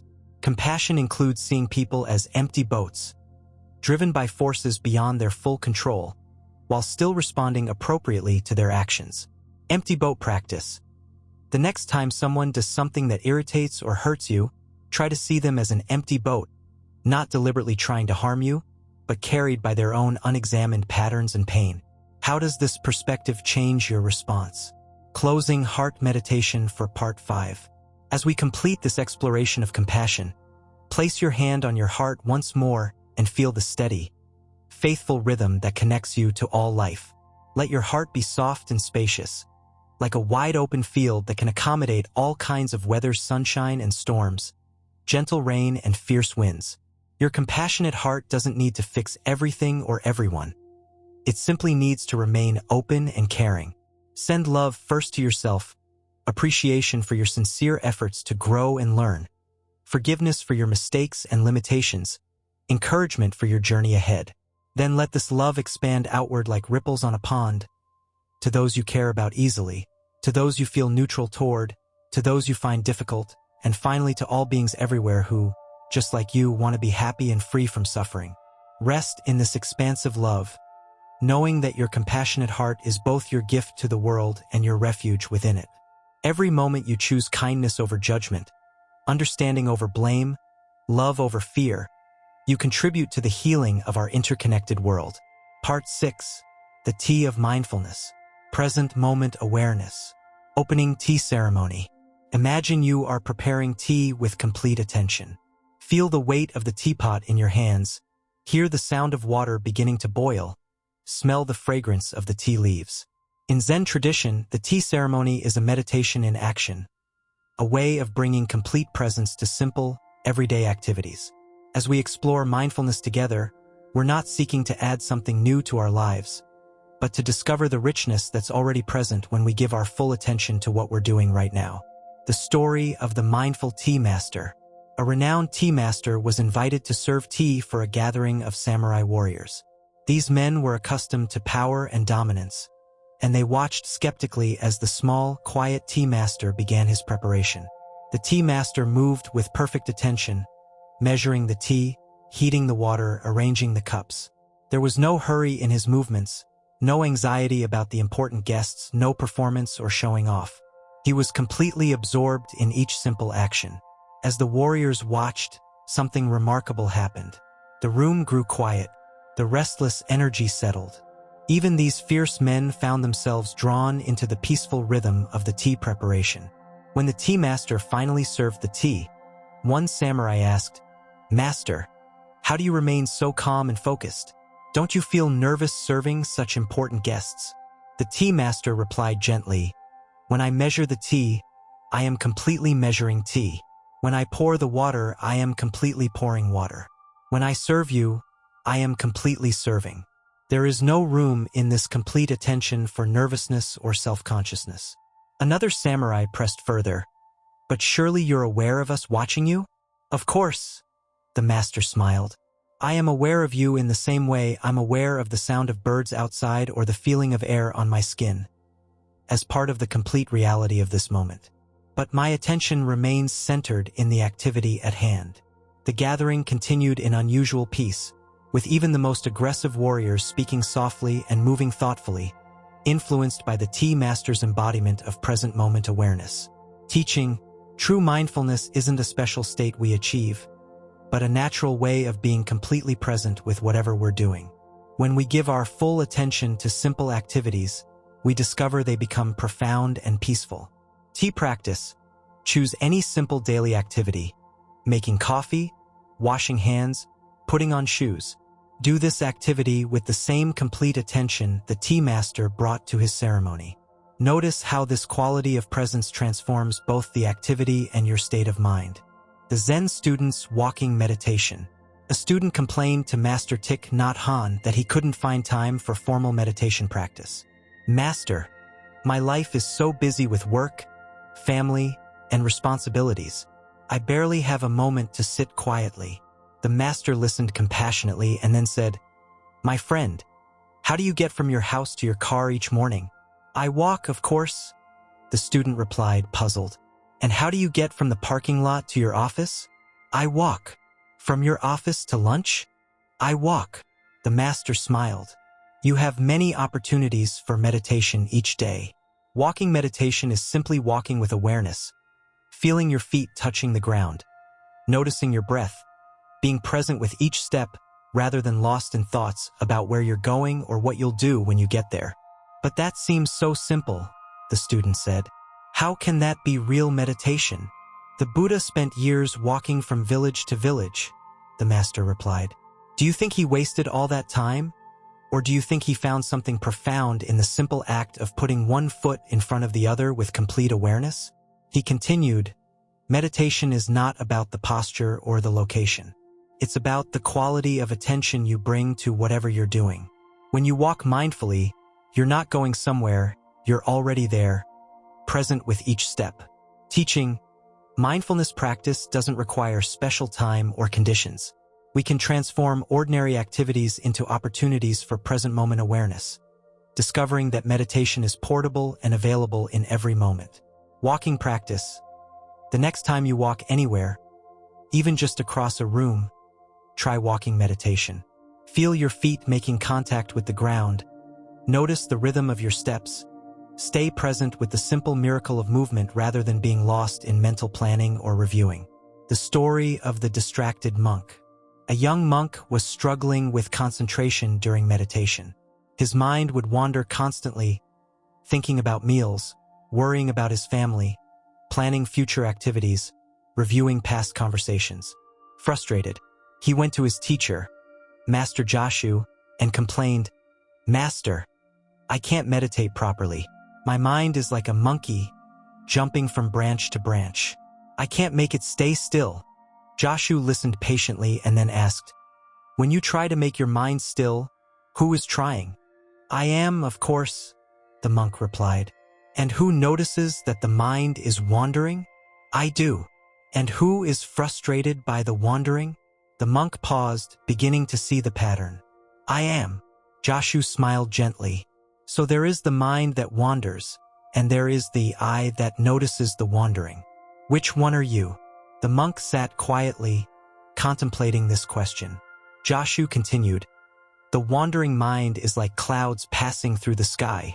The awareness that notices the wandering is like the sky itself. Clouds come and go, but the sky remains unchanged.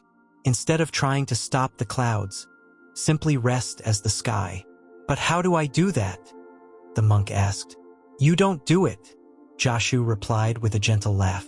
"You simply notice that you're already doing it. Right now, as we speak, you are aware of thoughts coming and going. You are already the awareness that witnesses thinking. The problem is not that you can't meditate. The problem is that you don't recognize that awareness itself is meditation." Teaching. We often struggle with meditation because we think it's about controlling our thoughts rather than recognizing the awareness that naturally observes thoughts. Mindfulness is not a state we create, but a capacity we already have that we can learn to rest in more consistently. Awareness practice. Right now, notice that you are aware of reading these words. Notice that you can be aware of sounds around you, sensations in your body, thoughts in your mind. This noticing awareness itself is what meditation points to, not a special state, but the natural capacity to be present with what is. The parable of the carpenter's attention. A master carpenter was renowned for creating beautiful, perfectly fitted furniture without ever seeming to measure twice or make corrections. Students would watch in amazement as he worked with apparent effortlessness.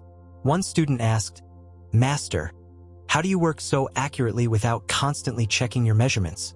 The carpenter paused in his work and replied, "When I measure, I am completely measuring, not thinking about the next cut or the final result.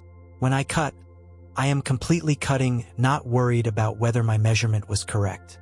When I join two pieces, I am completely joining, not distracted by what others might think of my work."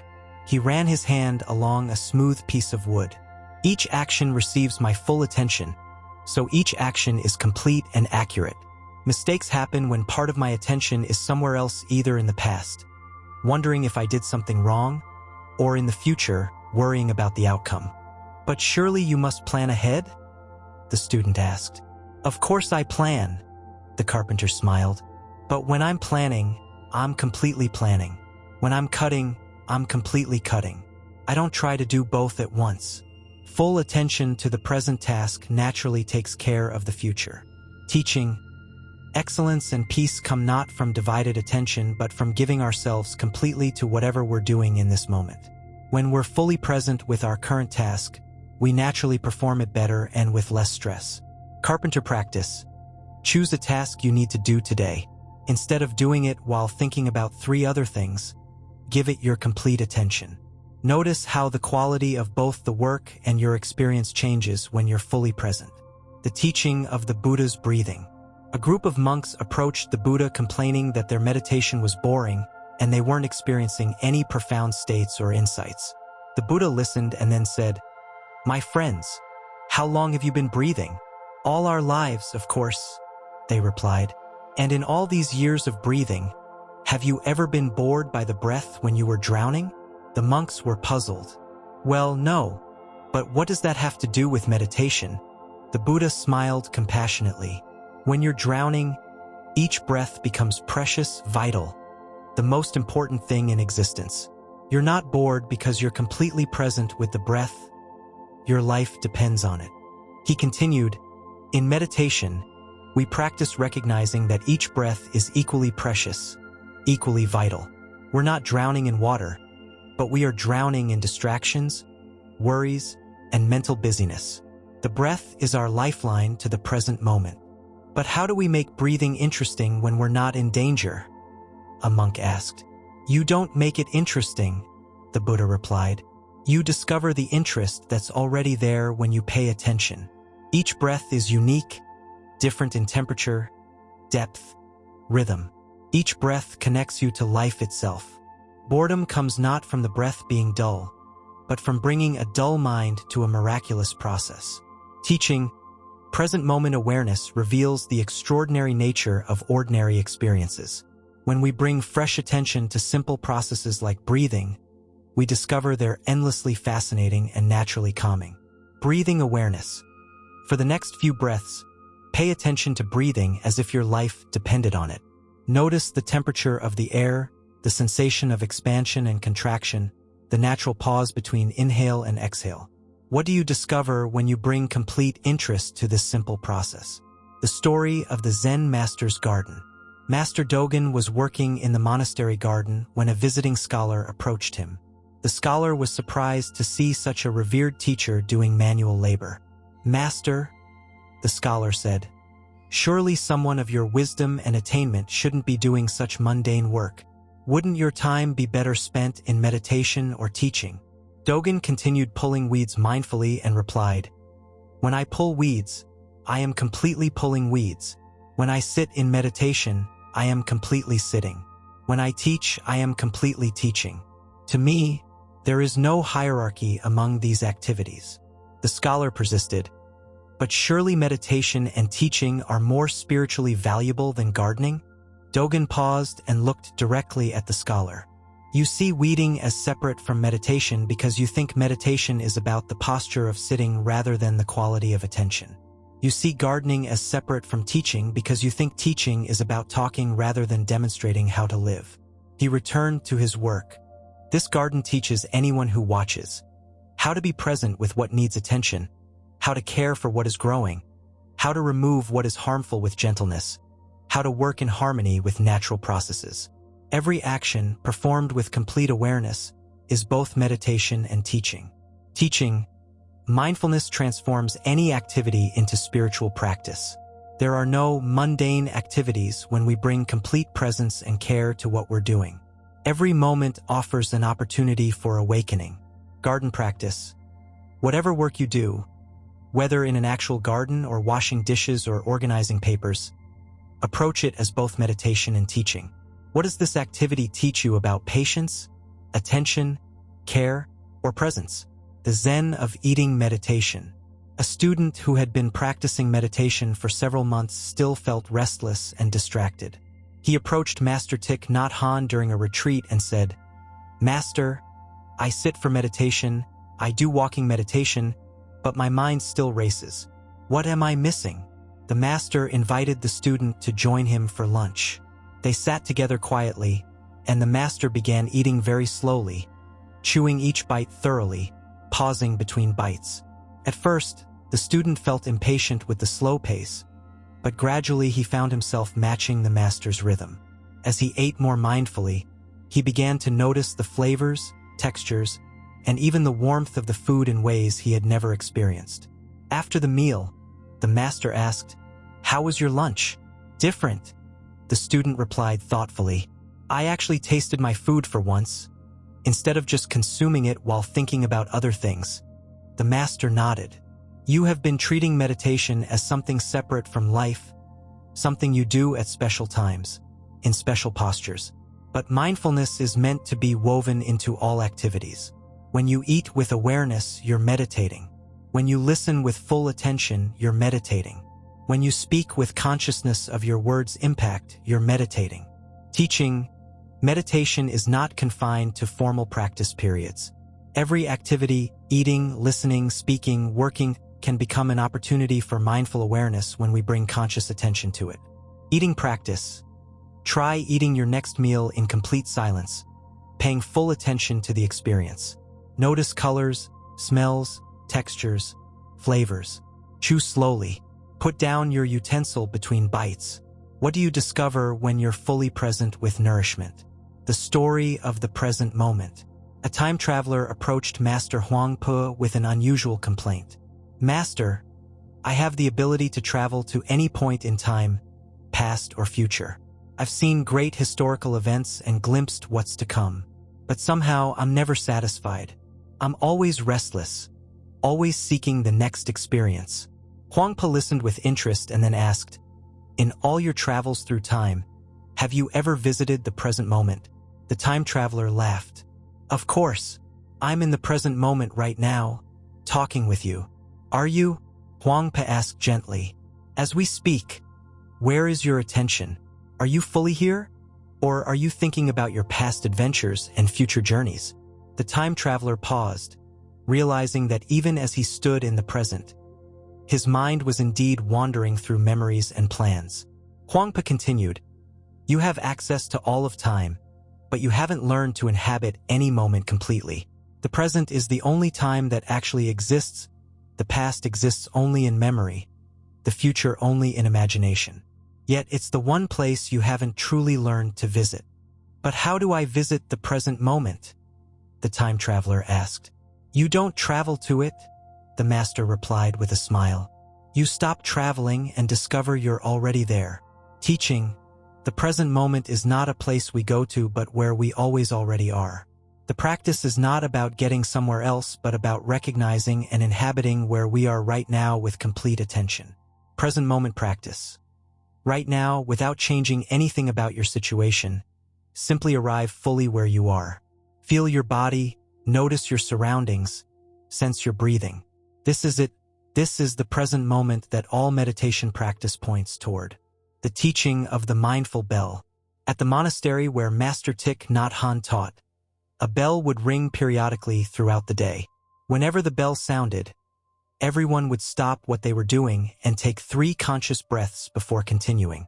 A visitor asked, why do you interrupt your activities for a bell? Isn't this inefficient? One of the monks replied, the bell doesn't interrupt our activities. It saves us from being interrupted by our own mental distractions. When we hear the bell, we return to ourselves, to the present moment, to what we're actually doing. The visitor looked puzzled, so the monk continued, most of the time, we're physically present but mentally absent. We eat while thinking about work, work while worried about relationships, spend time with loved ones while planning tomorrow's tasks. The bell reminds us to come back to where we actually are. But surely this breaks your concentration? The visitor pressed. The monk smiled. It restores our concentration. True concentration isn't about forcing our attention to stay fixed in one place. It's about returning to presence again and again, gently and without judgment. The bell teaches us this gentle returning. Teaching. Mindfulness is not about maintaining perfect attention, but about developing the skill of returning to presence when we notice we've wandered away. Each return is a moment of awakening. Bell practice. Set a gentle reminder, a phone alarm, a kitchen timer, to ring once every hour today. When you hear it, stop whatever you're doing and take 3 conscious breaths, returning fully to the present moment and your current activity. Closing meditation for part 6. As we complete this exploration of mindfulness, let yourself settle into this present moment as if it were the most comfortable place you could possibly be. Notice that you don't need to go anywhere or achieve anything to be present. You already are present. The practice is simply recognizing and appreciating this natural state of awareness. Take a few conscious breaths, not to create a special state, but to honor the breathing that's been supporting you all day without your attention. Feel gratitude for this reliable companion. Look around with fresh eyes, as if seeing your surroundings for the first time. Listen with fresh ears to whatever sounds are present. This capacity for fresh perception is always available. It's your birthright as a conscious being. As you continue through your day, remember that every activity is an opportunity to practice presence. Whether you're walking, talking, working, or resting, you can bring the quality of attention that transforms ordinary moments into meditation. The tea of mindfulness is always brewing. All you need to do is remember to taste it. Part 7, The Wisdom of Impermanence. Understanding the nature of change. Opening reflection on flow. Imagine sitting beside a river, watching the water flow continuously past. Each moment brings new water, new patterns of current, new reflections of light. Nothing remains exactly the same from one instant to the next, yet the river maintains its essential nature as a flowing stream. In this section, we explore one of Buddhism's most profound teachings, the understanding that everything in existence is in constant flux. Far from being a cause for despair, this recognition of impermanence can become a source of great peace and freedom. The story of the cherry blossoms. A wealthy merchant had spent years cultivating the perfect cherry tree in his garden. Its spring blossoms were legendary in the town, more beautiful, more abundant, more perfectly formed than any other tree for miles around. One spring morning, the merchant woke to find that a late frost had damaged many of the blossoms, and a strong wind had blown most of the remaining petals to the ground. He was heartbroken and called for the renowned Zen master Ikkyu to come and share in his grief. When Master Ikkyu arrived and saw the scattered petals, he didn't express sympathy. Instead, he knelt and picked up a handful of the fallen petals, examining them closely. "Master," the merchant said impatiently, "can't you see that my beautiful blossoms are ruined? The year of anticipation, the perfect blooming, all destroyed in one night." Ikkyu looked up from the petals in his palm. "I see something different," he said gently. "I see that your tree has given you exactly what cherry trees are meant to give." "Ruined flowers?" the merchant asked bitterly. "The teaching of impermanence," Ikkyu replied. "Cherry blossoms are beloved in Japan not despite their brief life, but because of it. If they lasted forever, would we notice their beauty? Would we feel such tenderness toward them? Would we gather with friends and family to appreciate them while they're here?" He let the petals fall from his hand. "Your tree taught you about the precious nature of temporary beauty, about how urgency can deepen appreciation, about how loss makes us treasure what we have while we have it. These are the most valuable lessons a tree can offer." Teaching. The temporary nature of beautiful experiences doesn't diminish their value, it increases it. When we understand that nothing lasts forever, we can appreciate what we have more fully while it's present. Impermanence practice. Think of something beautiful in your life right now, a relationship, a phase of life, good health, a comfortable home. Instead of taking it for granted, spend a moment truly appreciating it. Knowing that its temporary nature makes it even more precious. The parable of the waves.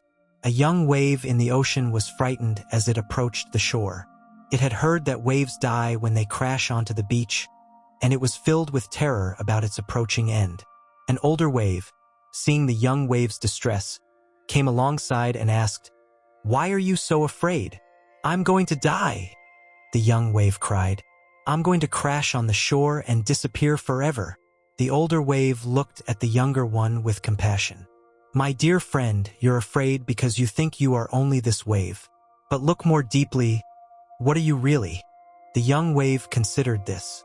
"I'm water." "Yes," the older wave replied joyfully. "You are water that has temporarily taken the form of a wave. When you reach the shore, the waveform will dissolve, but the water that you truly are will remain. It will return to the ocean, rise again as vapor, fall as rain, flow in rivers, and form countless new waves." The young wave began to feel a sense of peace. "So I'm not really dying?" "The waveform is temporary," the older wave explained, "but your essential nature as water is eternal. You have always been water, and you will always be water. The wave is just one of many forms you'll take." As they approached the shore together, both waves felt not fear but joy, the excitement of returning home to their true nature, while having fully experienced the adventure of being waves.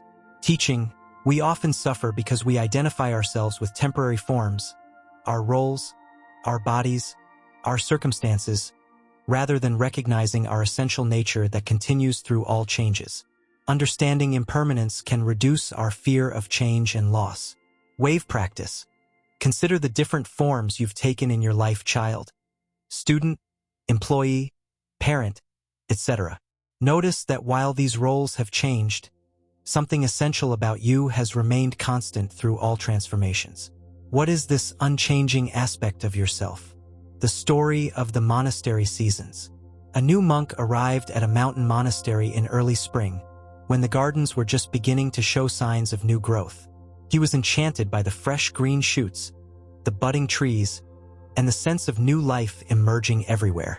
As spring progressed into summer, the monk delighted in the full flowering of the gardens, the lush abundance, and the warm, long days perfect for meditation outdoors. But when autumn came and the leaves began to change and fall, the monk became melancholy. When winter arrived with its bare trees and snow-covered grounds, he fell into a deep sadness. The abbot, Master Joshu, noticed the monk's changing moods and asked him about it. "Master," the monk explained, "I loved this place so much in spring and summer, felt like paradise. But now everything is dying and dormant. The beauty is gone." Master Joshu walked with the monk through the snow-covered garden. "Tell me," he said, "which season is the correct one for this garden?" The monk was puzzled. "I suppose, spring, when everything is growing and alive." "Ah," said the master, stopping beside a bare oak tree. "So this tree is making a mistake right now by being dormant?" "Well, no," the monk replied, beginning to see the point. "It needs winter rest to prepare for spring growth. And the fallen leaves carpeting the ground, are they failures because they're not hanging green on the branches? No, they're nourishing the soil for next year's growth." Master Joshu smiled. "Each season is perfect for what it offers. Spring brings renewal, summer brings abundance, autumn brings harvest and preparation, winter brings rest and deep restoration. Expecting any season to be like another causes suffering."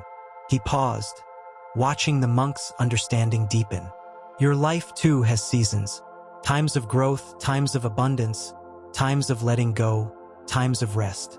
Suffering comes from demanding that life always be spring. Teaching, natural cycles of expansion and contraction, activity and rest, gain and loss are part of life's wisdom. Instead of resisting life's seasons, we can learn to appreciate the gifts each phase offers. Seasonal awareness. What season is your life in right now? If it's a winter season, a time of loss, rest, or waiting, can you appreciate its hidden gifts? If it's a spring season, new growth, fresh starts, can you enjoy it without clinging to it? The teaching of the flowing river. Two friends were walking along a riverbank, and one said to the other, "I wish I could be like this river, so peaceful and constant." A passing monk overheard this comment and stopped. "Friend," he said gently, "look more carefully at this river. Is it really constant?" The man looked at the water and replied, "Of course, it's been flowing here for hundreds of years." The monk pointed to different parts of the stream. "The water you see now, is it the same water that was here yesterday?" "Well, no," the man admitted. "It's different water, but it's the same river." "Exactly," the monk exclaimed. "The river is constant not because nothing changes, but because it flows continuously. If the water stopped moving, it would become a stagnant pond, not a river." He continued, "The river teaches us that true stability comes not from holding on to things, but from allowing natural flow. The riverbank changes gradually, the water is constantly new, the depth and speed vary with the seasons. Yet we call it the same river because we recognize its essential nature as flowing water." The second friend, who had been listening thoughtfully, asked, "So are you saying we should be constantly changing?" "I'm saying you already are constantly changing," the monk replied with a smile. "Every cell in your body is different from 7 years ago. Your thoughts are different from yesterday. Your understanding has grown since childhood. The question is not whether to change. Change is happening whether you resist it or not. The question is whether to fight the natural flow or move with it skillfully. Teaching, true stability comes not from trying to stop change but from learning to flow with it gracefully. Like a river, we can maintain our essential identity while allowing constant renewal and adaptation. River practice. Reflect on how you've changed over the past 5 years, your interests, understanding, relationships, circumstances. Notice that despite all these changes, you're still fundamentally you. How might you flow with current changes in your life rather than resist them? The story of the master's clay pot. Master Ikkyu had a teapot that was perfectly suited for the tea ceremony. The right size, the perfect spout for pouring, beautiful in its simplicity. He used it daily and cherished it deeply. One day, while preparing tea for students, the pot slipped from his hands and shattered on the stone floor. His students gasped, expecting their master to be upset about the loss of his beloved pot. Instead, Ikkyu calmly picked up the pieces and examined them with the same attention he had given the whole pot. "Master," one student ventured, "aren't you sad that your beautiful pot is broken?" Ikkyu looked up with genuine surprise. "Sad? Why would I be sad? Because it's destroyed. You loved that pot." Ikkyu smiled gently. "I loved this pot deeply when it was whole, and I love it deeply now that it's broken. My love wasn't for its wholeness. It was for its essence, for what it is." He held up one of the larger pieces. "This piece is still clay, still shaped by the same hands that made the original pot, still carries the same history. The form has changed, but its essential nature remains." Another student asked, "But now it can't serve tea anymore. Isn't that a loss?" "It's serving perfectly right now," Ikkyu replied, "by teaching us about the temporary nature of all forms and the permanent nature of love. This broken pot is giving us a profound Dharma talk about letting go and appreciating what is, rather than clinging to what was." Teaching. We often think we love things or people for their particular form or characteristics, but true love appreciates the essence that remains constant through all changes. When we love deeply enough, even loss becomes a form of connection. Broken pot practice. Think of something you've lost, an object, a relationship, a phase of life. Can you find a way to appreciate what that experience gave you that remains with you even now? Sometimes what we gain from loving is more permanent than what we lose. The Zen of letting go. A woman came to Master Bankei carrying a heavy burden of grief. Her adult son had died suddenly, and she couldn't accept his death. "Master," she wept, "how can I let go of my son?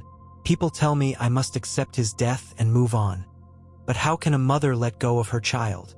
Bankei listened with infinite compassion. When she finished speaking, he said gently, "You speak of letting go as if it means pushing your son away or forgetting him. But true letting go is not rejection. It's a different kind of holding." The woman looked confused, so he continued. "Right now, you're holding your son like this," he said, making a tight fist. "You're grasping so tightly to keep him with you that your hand cramps with pain. This grasping doesn't bring him closer. It only causes you suffering." He opened his hand, palm up. "But you can hold him like this with an open palm with spacious love. In this open holding, he remains with you in all the ways that matter. In your memories, in the love he awakened in you, in the person you became through loving him, in the kindness you can offer other grieving parents." He paused, watching her face soften. Letting go doesn't mean losing your son. It means releasing the painful grasping so you can feel the love more clearly. The love itself never dies. Only the desperate attempt to control what cannot be controlled. Teaching. Letting go is not about cutting off love or connection, but about releasing our painful attempts to control what is beyond our control. This release actually allows us to experience love and connection more fully. Open palm practice. Think of something you've been holding onto tightly, an expectation, a relationship that's changed, a vision of how life should be. Imagine holding it in a clenched fist, then opening your palm. How does this change your relationship to what you're holding? The story of the sandcastle. A group of children spent an entire afternoon building an elaborate sandcastle on the beach, complete with towers, walls, moats, and bridges. They worked with tremendous care and creativity, delighting in each addition to their creation. As evening approached, the tide began to come in. The children watched as the waves slowly approached their masterpiece. Some children became frantic, trying to build higher walls to keep the water out. Others grew angry at the ocean for threatening their work. A few became sad and wanted to leave before watching their castle be destroyed. But one little girl sat peacefully watching the waves advance. When an adult asked her why she wasn't upset like the other children, she replied, "The fun was in the building. Now it's time for the ocean to have its turn with our castle." As the waves reached the sandcastle, she clapped her hands in delight, watching how the water transformed their creation into new shapes and patterns before carrying it back to sea. "Look," she called to the other children. "Our castle is becoming part of the ocean now. All those towers and walls are dancing with the waves." Her joy was contagious, and soon the other children were also watching with fascination rather than distress as their creation merged back with the larger body of water from which the sand had originally come. Teaching: when we create or achieve something with the understanding that it's temporary, we can enjoy both the process of creation and the process of change without attachment. The value lies in the experience, not in permanent possession. Sandcastle practice: consider something you're working on or building in your life with the awareness that it's temporary. Like all sandcastles eventually return to the sea. How does this perspective change your relationship to both the effort and the outcome? Closing meditation for Part 7. As we complete this exploration of impermanence, take a moment to breathe consciously, recognizing that each breath is unique and unrepeatable. It has never existed before and will never exist again. Feel the constant, subtle changes happening in your body right now. Your heartbeat, the circulation of your blood, the renewal of your cells. You are not the same person who began reading this section, and that's not a problem to solve but a miracle to appreciate. Notice how accepting the reality of change can actually bring peace. When we stop fighting against the natural flow of life, we can rest in the deeper current that carries all temporary forms. Think of impermanence not as loss, but as the force that makes renewal possible. Old leaves fall so new ones can grow. Relationships change so deeper connections can emerge. Challenges pass so new possibilities can arise. Let yourself rest in the wisdom that you are both constantly changing and essentially unchanging, like a river that is never the same water but always the same flowing presence. In this understanding, you can hold life lightly while loving it deeply. Part 8. The Return to Simplicity. Living with Natural Ease. Opening invitation to simplicity. After our journey through emptiness, acceptance, stillness, awareness, compassion, mindfulness, and impermanence, we return full circle to where we started, but with transformed understanding. Like a traveler who journeys far from home only to discover that what they were seeking was always in their own backyard, we find that the deepest wisdom leads us back to natural simplicity. In this final section, we explore how to live with the effortless ease of a flower that doesn't struggle to bloom or a bird that doesn't worry about how to fly. The story of the master's ordinary day.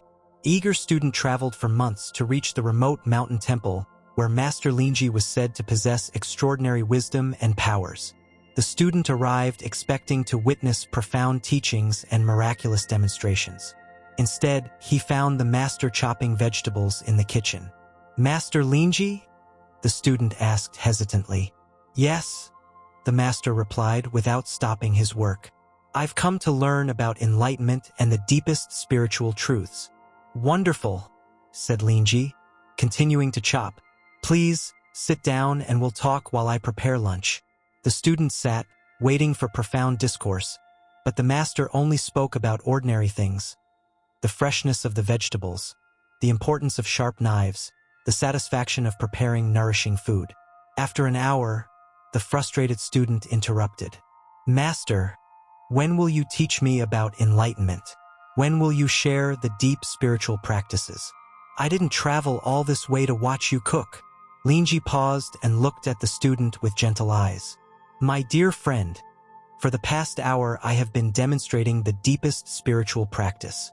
I have been completely present with cutting vegetables, not wanting to be anywhere else, not distracted by past or future, not performing for you or trying to impress anyone. This is enlightenment. The student looked confused, so Linji continued. You expected fireworks, but enlightenment is more like a gentle rain. So natural you might miss it if you're looking for something dramatic.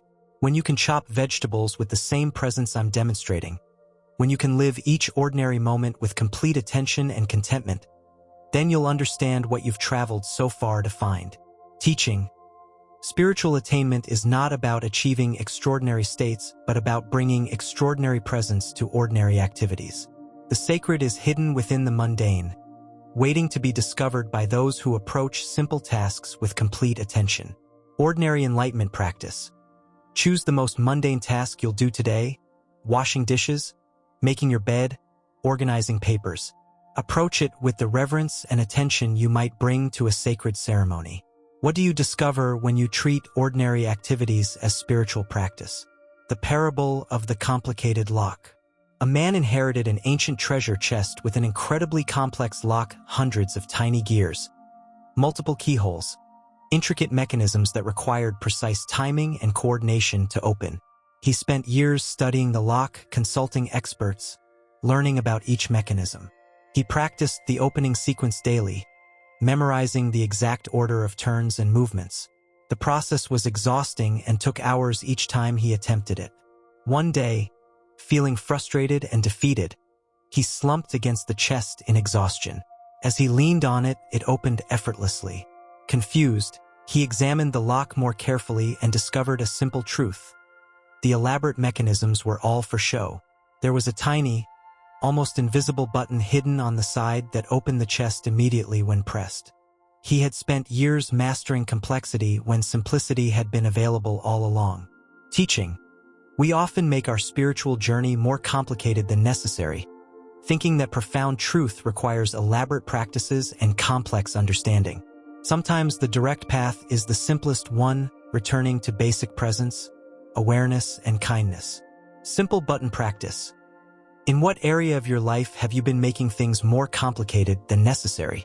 What would be the simple button approach to this situation? The most direct, natural response. The story of the Zen master's garden. Master Ryokan was famous for his beautiful garden, which attracted visitors from far and wide. People expected to find elaborate landscaping, rare plants, and sophisticated design techniques. Instead, they found a simple patch of earth with common wildflowers, ordinary grass, a few stones arranged naturally, and vegetables growing alongside flowers without any apparent organizing principle. A landscape designer visited and expressed disappointment. Master, I expected your garden to demonstrate advanced principles of design. This looks like things just grew where they wanted to grow. Ryokan smiled warmly. That's exactly right. I let everything grow according to its own nature instead of forcing it to conform to human ideas about how a garden should look. But surely some planning and control is necessary? The designer protested. Of course, Ryokan agreed. I remove weeds that would choke other plants. I water during dry spells. I harvest vegetables when they're ready. But I work with natural tendencies rather than against them. He walked over to a patch where flowers and vegetables grew together in apparent disorder. See how the marigolds naturally repel insects that would harm the tomatoes? See how the deeper roots of some plants bring up nutrients that benefit the shallow-rooted ones. Nature has its own intelligence when we don't interfere too much. The designer began to see the subtle harmony in what had first appeared chaotic. So your gardening philosophy is to cooperate with nature rather than control it? Yes, Ryokan replied, and this is also my philosophy for living. I cooperate with my own nature and with life's natural flow instead of constantly trying to force outcomes. The result may not look like what others expect, but it has its own natural beauty and balance. Teaching. True wisdom often involves working with natural tendencies, our own and life's, rather than constantly trying to control and manipulate outcomes according to our ideas of how things should be. Natural garden practice. Consider one area of your life where you've been trying to force a particular outcome. How might you cooperate with the natural flow instead? What would it look like to tend this area of life like Ryokan tended his garden? The teaching of the uncarved block. Laozi wrote about Pu, the uncarved block, as a symbol of original simplicity. A student asked Master Huang Po to explain this concept. "Master, I don't understand this idea of the uncarved block. Surely we want to develop ourselves, to become skilled and refined." Huang Po picked up a piece of rough wood and a beautifully carved statue sitting nearby. "Tell me," he said, "which of these has more potential?" The student looked at the carved statue. "Well, the statue is finished and beautiful, while the rough wood is just raw material." "Exactly," said Huang Po. "The statue can only be one thing, what the carver decided it should be. But this rough piece of wood could become anything: a bowl, a table, a flute, or it could remain natural wood and serve as fuel for a fire or support for a building." He set both pieces down. "The uncarved block represents your original nature before you decided you needed to become something specific. It's not about avoiding growth or development. It's about maintaining the flexibility and openness of your essential self while you grow." The student pondered this.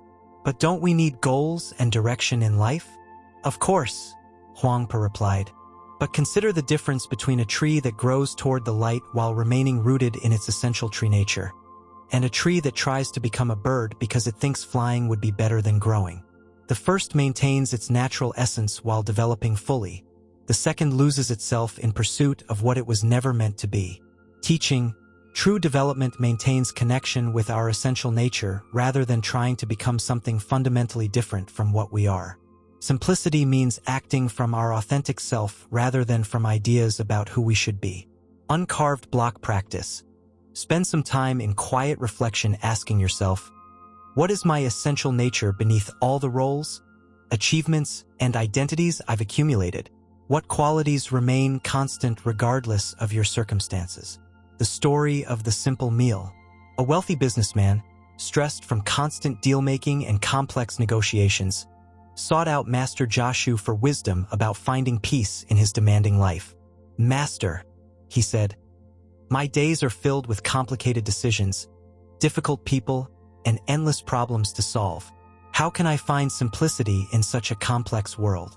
Master Joshu invited him to share a simple meal: rice, vegetables, and tea. They ate together in silence, the master demonstrating complete attention to each bite. After the meal, Joshu asked, "How was your food?" "It was simple," the businessman replied somewhat dismissively. "Nothing like the elaborate meals I usually have at business dinners." "And did it nourish you?" "Well, yes, I suppose it did." "Did you taste it?" The businessman paused, realizing he had been thinking about work even while eating. "Not really. I was mentally reviewing this afternoon's meetings." Joshu smiled gently. This simple meal could have been a perfect break from complexity, 20 minutes of pure nourishment, taste, and presence. "But you brought your complicated mind to the simple food." He continued, "Simplicity is not about changing your external circumstances. It's about how you meet whatever circumstances you have. You can eat a simple meal with a complicated mind, or handle complex business with a simple, clear awareness." Teaching. Simplicity is an inner quality of directness and presence that we can bring to any situation, regardless of external complexity. It's about approaching each moment with clarity rather than mental elaboration. Simple meal practice. During your next meal, eat with complete attention for at least the first 5 minutes. Notice flavors, textures, the act of chewing. How does this simple presence change your experience of eating? The Zen of natural response. A student asked Master Bankei about the concept of effortless action, acting in harmony with circumstances without force or struggle. "Master, how do I know when I'm acting naturally versus forcing outcomes?" Bankei pointed to a cat sleeping in the sunny courtyard. As they watched, a mouse appeared nearby. The cat's eyes opened. It moved swiftly and caught the mouse, then returned to its sunny spot to rest. "Did you see the cat struggle with whether to chase the mouse?" Bankei asked. "No, it just responded naturally to the situation." "Did it worry about whether catching mice was its life purpose?" "No, it simply acted when action was needed." "Did it continue hunting when there were no more mice, or feel guilty about resting?" "No, It returned to rest when hunting wasn't needed. Bankei nodded. This is effortless action. The cat doesn't force itself to hunt constantly, nor does it refuse to hunt when hunting is appropriate. It responds naturally to what each situation requires. But how do I develop this natural responsiveness? The student asked. You already have it, Bankei replied. When you're truly present and not caught in mental elaborations about what you should do or shouldn't do, your natural wisdom knows how to respond. The problem is not lack of natural intelligence, but interference from overthinking. Teaching. We all have innate wisdom that knows how to respond appropriately to situations when we're not clouded by excessive mental analysis or emotional reactivity. Simplicity means trusting this natural intelligence. Natural response practice. The next time you face a decision, try this. Instead of immediately analyzing pros and cons, sit quietly for a moment and sense what response feels most natural and authentic. What does your deeper wisdom suggest?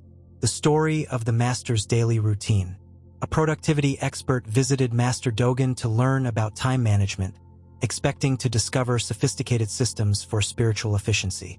Master, he said, I'd like to study your daily routine to understand how you accomplish so much with such apparent ease. Dogen agreed, and the expert followed him through a typical day. Sitting meditation at dawn, simple breakfast eaten mindfully, garden work, teaching students, more meditation, preparing and eating lunch with attention, rest, evening meditation, sleep. At the end of the day, the expert was puzzled. Master, your routine seems so ordinary.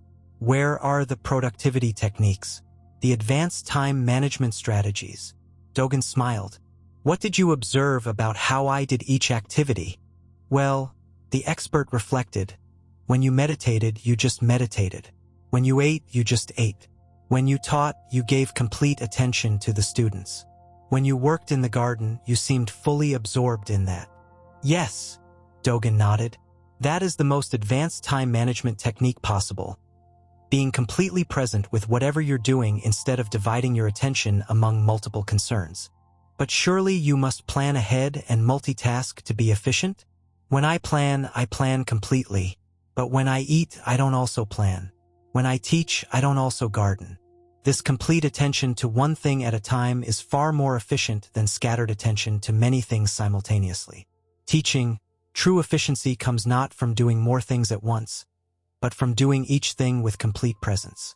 This total attention eliminates the energy waste of mental fragmentation. One thing practice. For one day, experiment with doing only one thing at a time. When you walk, just walk. When you listen, just listen. When you work, just work. Notice how this affects both the quality of your activities and your energy levels. The teaching of the empty cup revisited. As our journey comes full circle, we return to the teaching that began our exploration, the story of the empty cup. But now we can understand it at a deeper level. A master poured tea for a student, and as before, kept pouring until it overflowed. Master, the cup is full, the student exclaimed. Yes, the master replied, setting down the teapot. And now it can receive no more. But tell me, what makes this cup useful? The student looked at the overflowing cup. The space inside it? Exactly. The emptiness is what makes the cup functional. Without the empty space, it would just be a solid piece of ceramic with no purpose. The master continued, after our long journey through teachings and practices, we return to the original simplicity of emptiness. Not the emptiness of lacking something, but the spacious emptiness that makes all experiences possible. But Master, the student asked, what about all the things we've learned? The practices, the insights, the understandings. The Master smiled warmly. They are like the tea that was poured out when the cup overflowed. They served their purpose by teaching you about the space inside the cup. Now you can appreciate both the tea and the emptiness that contains it. Teaching. All spiritual practices and teachings ultimately point back to our natural state of open, aware presence. The goal is not to accumulate more knowledge, but to return to the simple clarity that was always already here. Empty cup practice. Sit quietly and imagine yourself as an empty cup. Feel the spacious awareness that can contain any experience, thoughts, emotions, sensations, without being filled up or damaged by them. This capacity for open presence is your original simplicity. The story of going home. A seeker had spent many years traveling to distant monasteries, studying with famous teachers, learning elaborate meditation techniques, and collecting spiritual experiences. One day, exhausted from constant seeking, he decided to return home to his simple village. On the journey back, he stopped at a small inn where he met an ordinary innkeeper who served him a simple meal with extraordinary kindness. As they talked, the seeker was amazed by the innkeeper's natural wisdom, his ease with life's difficulties, his obvious contentment despite having no special training or spiritual credentials. "Sir," the seeker asked, "have you studied with great masters? Do you have profound practices?" The innkeeper laughed gently. "I've never left this village. My practice is serving travelers, keeping the inn clean, caring for my family, and treating everyone who comes through that door as if they might be Buddha in disguise. But you seem so peaceful, so wise. How is this possible without formal spiritual training?" "My friend," the innkeeper replied, "perhaps you've been looking in distant places for what was always available wherever you are. The Buddha nature you seek in monasteries lives in your own heart. The peace you pursue through complicated practices exists in simple presence with whatever life brings you." The seeker realized that his long journey had been necessary, not to find something he lacked, but to appreciate the treasure he had carried with him all along. Teaching. The spiritual journey often takes us far from home, so we can return with fresh appreciation for the simple truths that were always available. Enlightenment is not exotic. It's the natural state we discover when we stop seeking it elsewhere. Coming home practice. Wherever you are right now, consider this your spiritual home. What simple truths about peace, love, and awareness are available in this very ordinary moment? How might you honor the sacred that's present in your everyday life? Final integration, the art of natural living. As we complete our journey through these 8 sections of Zen stories and Buddhist teachings, we arrive at the ultimate simplicity, living naturally. This doesn't mean living without goals or direction, but living from our authentic center rather than from social expectations or ego-driven desires. It means responding to life with the same natural ease that a flower brings to blooming or a river brings to flowing. Natural living includes accepting what cannot be changed while skillfully addressing what can be influenced, maintaining inner stillness while engaging fully with life's activities, seeing clearly without harsh judgment of ourselves or others, responding with compassion to all beings, including ourselves, staying present instead of living in mental stories about past and future, understanding that all experiences are temporary and therefore precious, returning again and again to the simplicity of just being aware and kind. Living practice. As you continue through your days, remember that you don't need to apply these teachings as techniques or rules. Instead, let them remind you of what you already know in your heart: how to be present, how to be kind, how to respond naturally to whatever arises. Trust your own inner wisdom. It knows how to live with natural ease when you're not interfering with excessive complexity. Like a tree that knows how to grow toward the light without instruction, you know how to move toward peace and authenticity when you listen deeply to your own nature. Closing circle. And so we return to where we began, in this moment, breathing naturally, aware and present. The circle of our journey is complete, but like all circles, it has no real beginning or end. Each teaching we've explored leads to every other teaching. Each story illuminates all the others. You now carry within you a treasury of ancient wisdom, but more importantly, you've been reminded of the wisdom you already possessed. These stories and teachings are not something external you've acquired, but mirrors reflecting your own deep understanding. As you close this collection and return to your daily life, remember that every moment offers the opportunity to practice these truths, not as spiritual techniques, but as natural expressions of your awakened heart. The tea of mindfulness is always available. The mountain of stillness is always present. The river of acceptance is always flowing. The mirror of awareness is always clear. The path of compassion is always open. The wisdom of impermanence is always teaching.